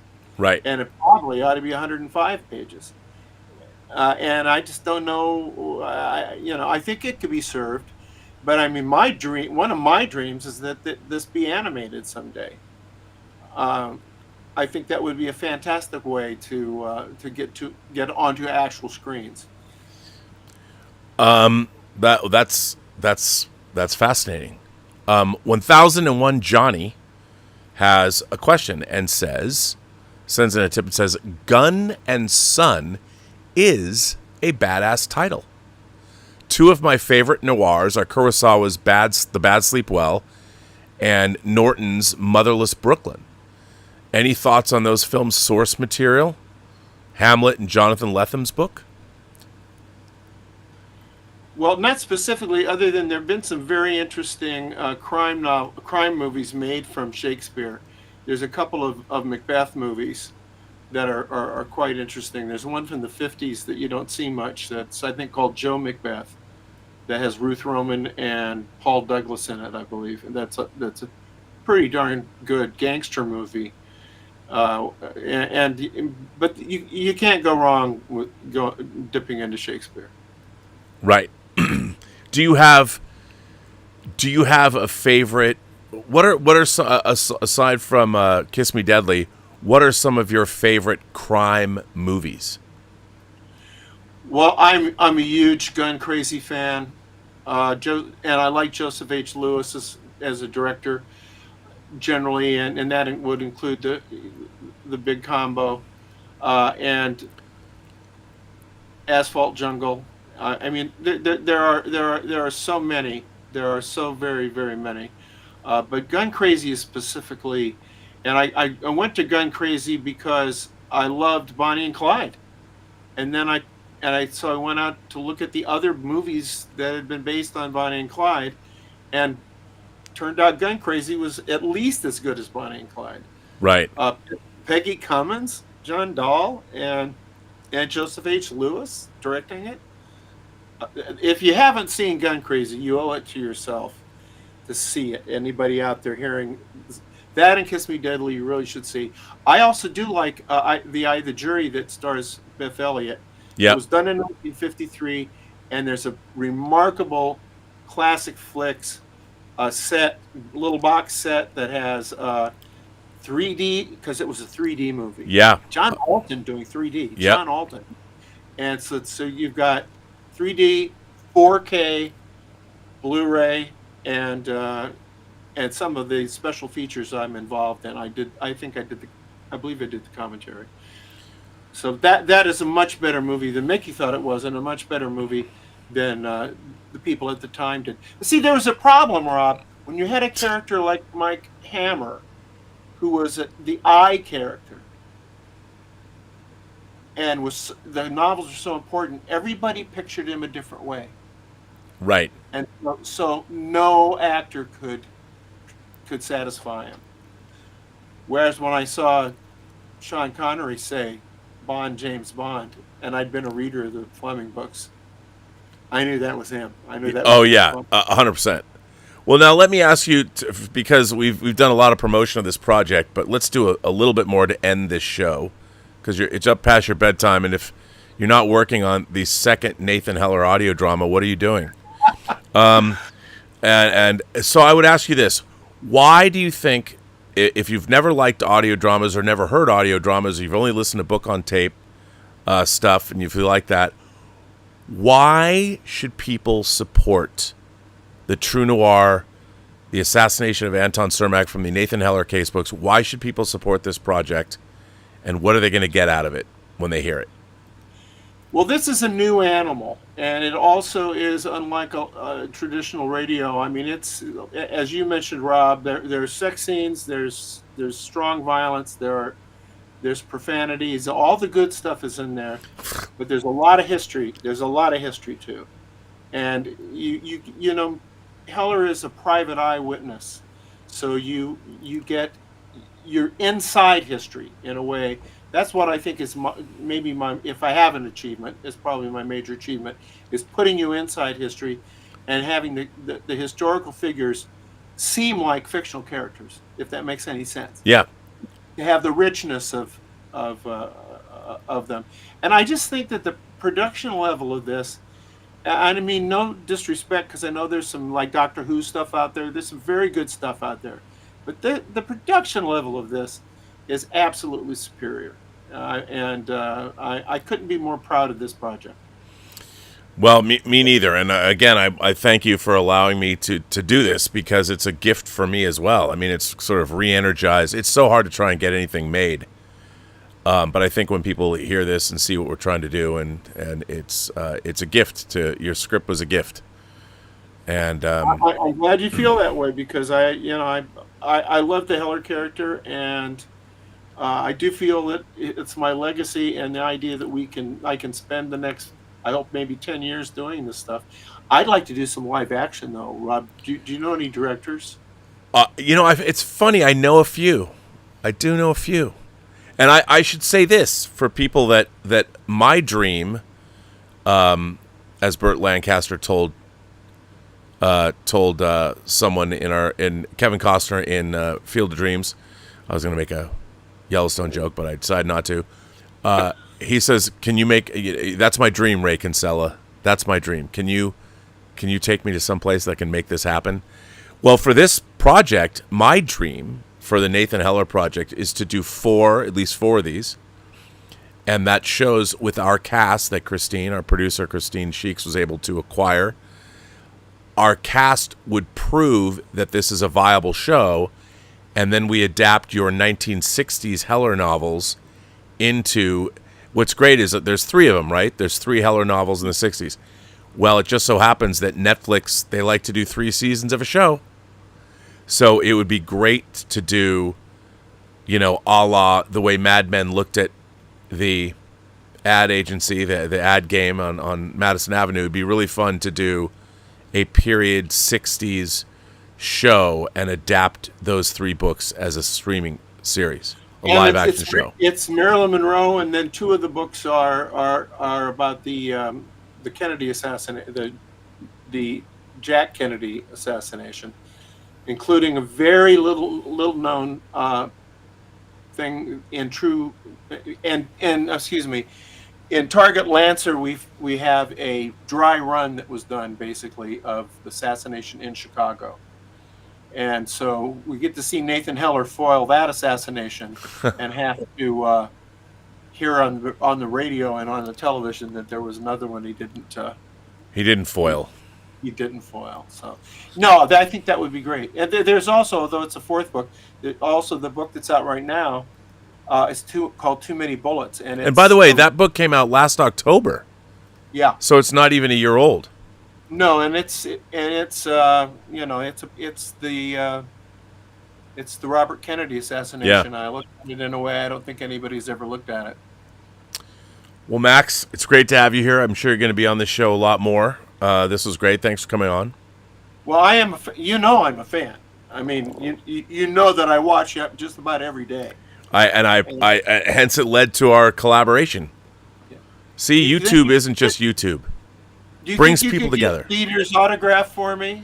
Dieter Bastian's autograph. I will. I think I can get Dieter Bastian's autograph for your lovely wife, your pinup of a wife. She's lovely. Does he have any 8x10s? You know what? I'll make sure that Dieter has 8x10s made. It's already gone to his head that Bastian's his last name was in the trades yesterday. Well, thank you for having me, Rob. I know we do go on a bit, particularly me, but it's a pleasure. It's a real pleasure. Not as much as it's been getting to know you, sir. And for those of you who check into our Kickstarter, the link is below. And if you want, I promise you, the assassination of Anton Cermak is very much worth your time, because it's so much fun to make. And the actors, I mean, my God, Barry Bostwick? I can't believe Barry Bostwick is FDR. Can't believe it. That was, by the way, Christine's idea. She came up with that. I know. So, and we have this is the littlest production ever. There's me, there's you, there's Christine, there's Mike, and there's Phil and Mike McDonald, who's doing the audio engineering. Was that 5 of us? Yeah, I think I'm willing to fund the rap party. Well, there you go. As long as the actors don't come, I go broke if all these actors come. How many actors are in this, Rob? Oh my God. Well, I think you've written like 70 speaking parts, but even our roster of actors is up to like 20. Great. I mean, it's unbelievable. I mean, I was listening to Vincent Pastore, Listen, Hella, if Frank Nitti wants to see you, Frank Nitty's gonna see you. And it's Big Pussy from The Sopranos. I'm like, I love this. I just sit there and play back the lines of dialogue, because from this computer that I'm talking to you on is also what I edit on. So I've got the entire show in this computer, and sometimes I just listen to the actors say the lines. It's so much fun. Well, I will tell the audience this, and this is a really good example because Pastore just absolutely killed it on the first one, and I think he did 3. And by the time we got to the third one, I thought it was fine, just great. And the third one was so strong. Oh, yeah. This third read. Well, he did one, and I'm like, I don't even know what to say. It was so good. He goes, I came all the way down here. Let's do a few more. I'm like, all right. Well, that's nice. I mean, I think the actors I've seen and when I've been attending by Zoom, all are like sorry they have to leave. It's the funny, and Anthony LaPaglia texted me. He's like, listen, man. He said, I love this script. I love you guys. If you need anything else, just give me a call. Well, I just wanted I'm to like, let you know, we will. I just wanted to let you know that I bought your Christmas present. See if I can get on screen. Here, I'll go full frame for you. Oh, my God. The only movie I ever walked out of. Wow. I'm determined to prove you wrong. I know. I have to watch it again. I'm willing to do it. I'm willing to admit my mistakes. And I'm willing to revisit that film. The only movie I ever walked out of. So I will let you go. I know it's past your bedtime. It's tomorrow where you are. It is. But here's our great plea. I hope you all love Max, support Max's project and my project, and Christine's project, and Mike Bodden's project, and Phil Dingledine's project, and all of our great actors. And support True Noir. You can see the link down below, of course. And it's fun. I promise everybody it's going to be fun. And if you like it, we're going to make more. That's the thing. We're going to make more. So chop. Why are you talking to me and not working on the next script? I only need another 330 pages. Go to San Diego Con. Isn't it enough that you've got shackled to a chair? Wait, yeah. People are going to see that I've shackled you to a chair. So, okay. So this book's 358 pages. Let's look at this next book that we're going to adapt. Let's see how many pages this book is. This book is 335 pages. Well, you got your work cut out for you because that's going to take you another 2.5 months. Chop, Max. Let's go. All right. Okay. I'll do it. All right. See? They're good. Okay. So you heard it here, ladies and gentlemen. You heard that this is a verbal contract we've just made. It's not like Boxing Helena when Kim Basinger said, I'm not going to do it. She got replaced by Sherilyn Fenn. Go look that up in Hollywood history. Anyway, as I always say, I want to thank everybody for generously supporting the channel via Super Chats and tips. I want to thank all of you for also generously supporting our Kickstarter campaign. Thank you, Max Allan Collins, for being here. I just want to generously support you because you're very generous yourself, and so is your wife for putting up with all of this Michigas. And I always say thanks to my great moderator, Tom Jr. Jackson. I don't know if anyone else is here, but we have a great moderating staff. And thank you guys for doing that. And thanks, Major Chai Chai, for being a great supporter of this project. You know what they said in the movie Grease? If you can't be an athlete, be an athletic supporter. That's what I always say. But anyway, people wonder what that is. Go watch Grease, because Grease is the word. And remember, every person you meet has a story to tell that you have yet to hear, and all you have to do is listen. Now, Max, one more thing. For someone who's never read you before, ever, what book do you think somebody should read to start their journey down the Max Allan Collins list? Backlist. Well, I think probably the current stuff, frankly. Too Many Bullets, which is out there in a beautiful edition from Hard Case Crime, and the paperback called Quarry's Blood, which was a MWA.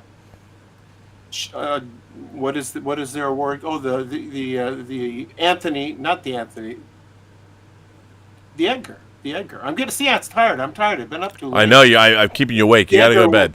Well, my character Quarry. I don't think you've read Quarry yet. I haven't. You've sent me a few, and I have not read Quarry yet. Yeah, they're nasty little books. They're nasty little books. Oh, I like to hear that. That music's in my ears. All right, Max. Well, I will say to everybody, have a better night.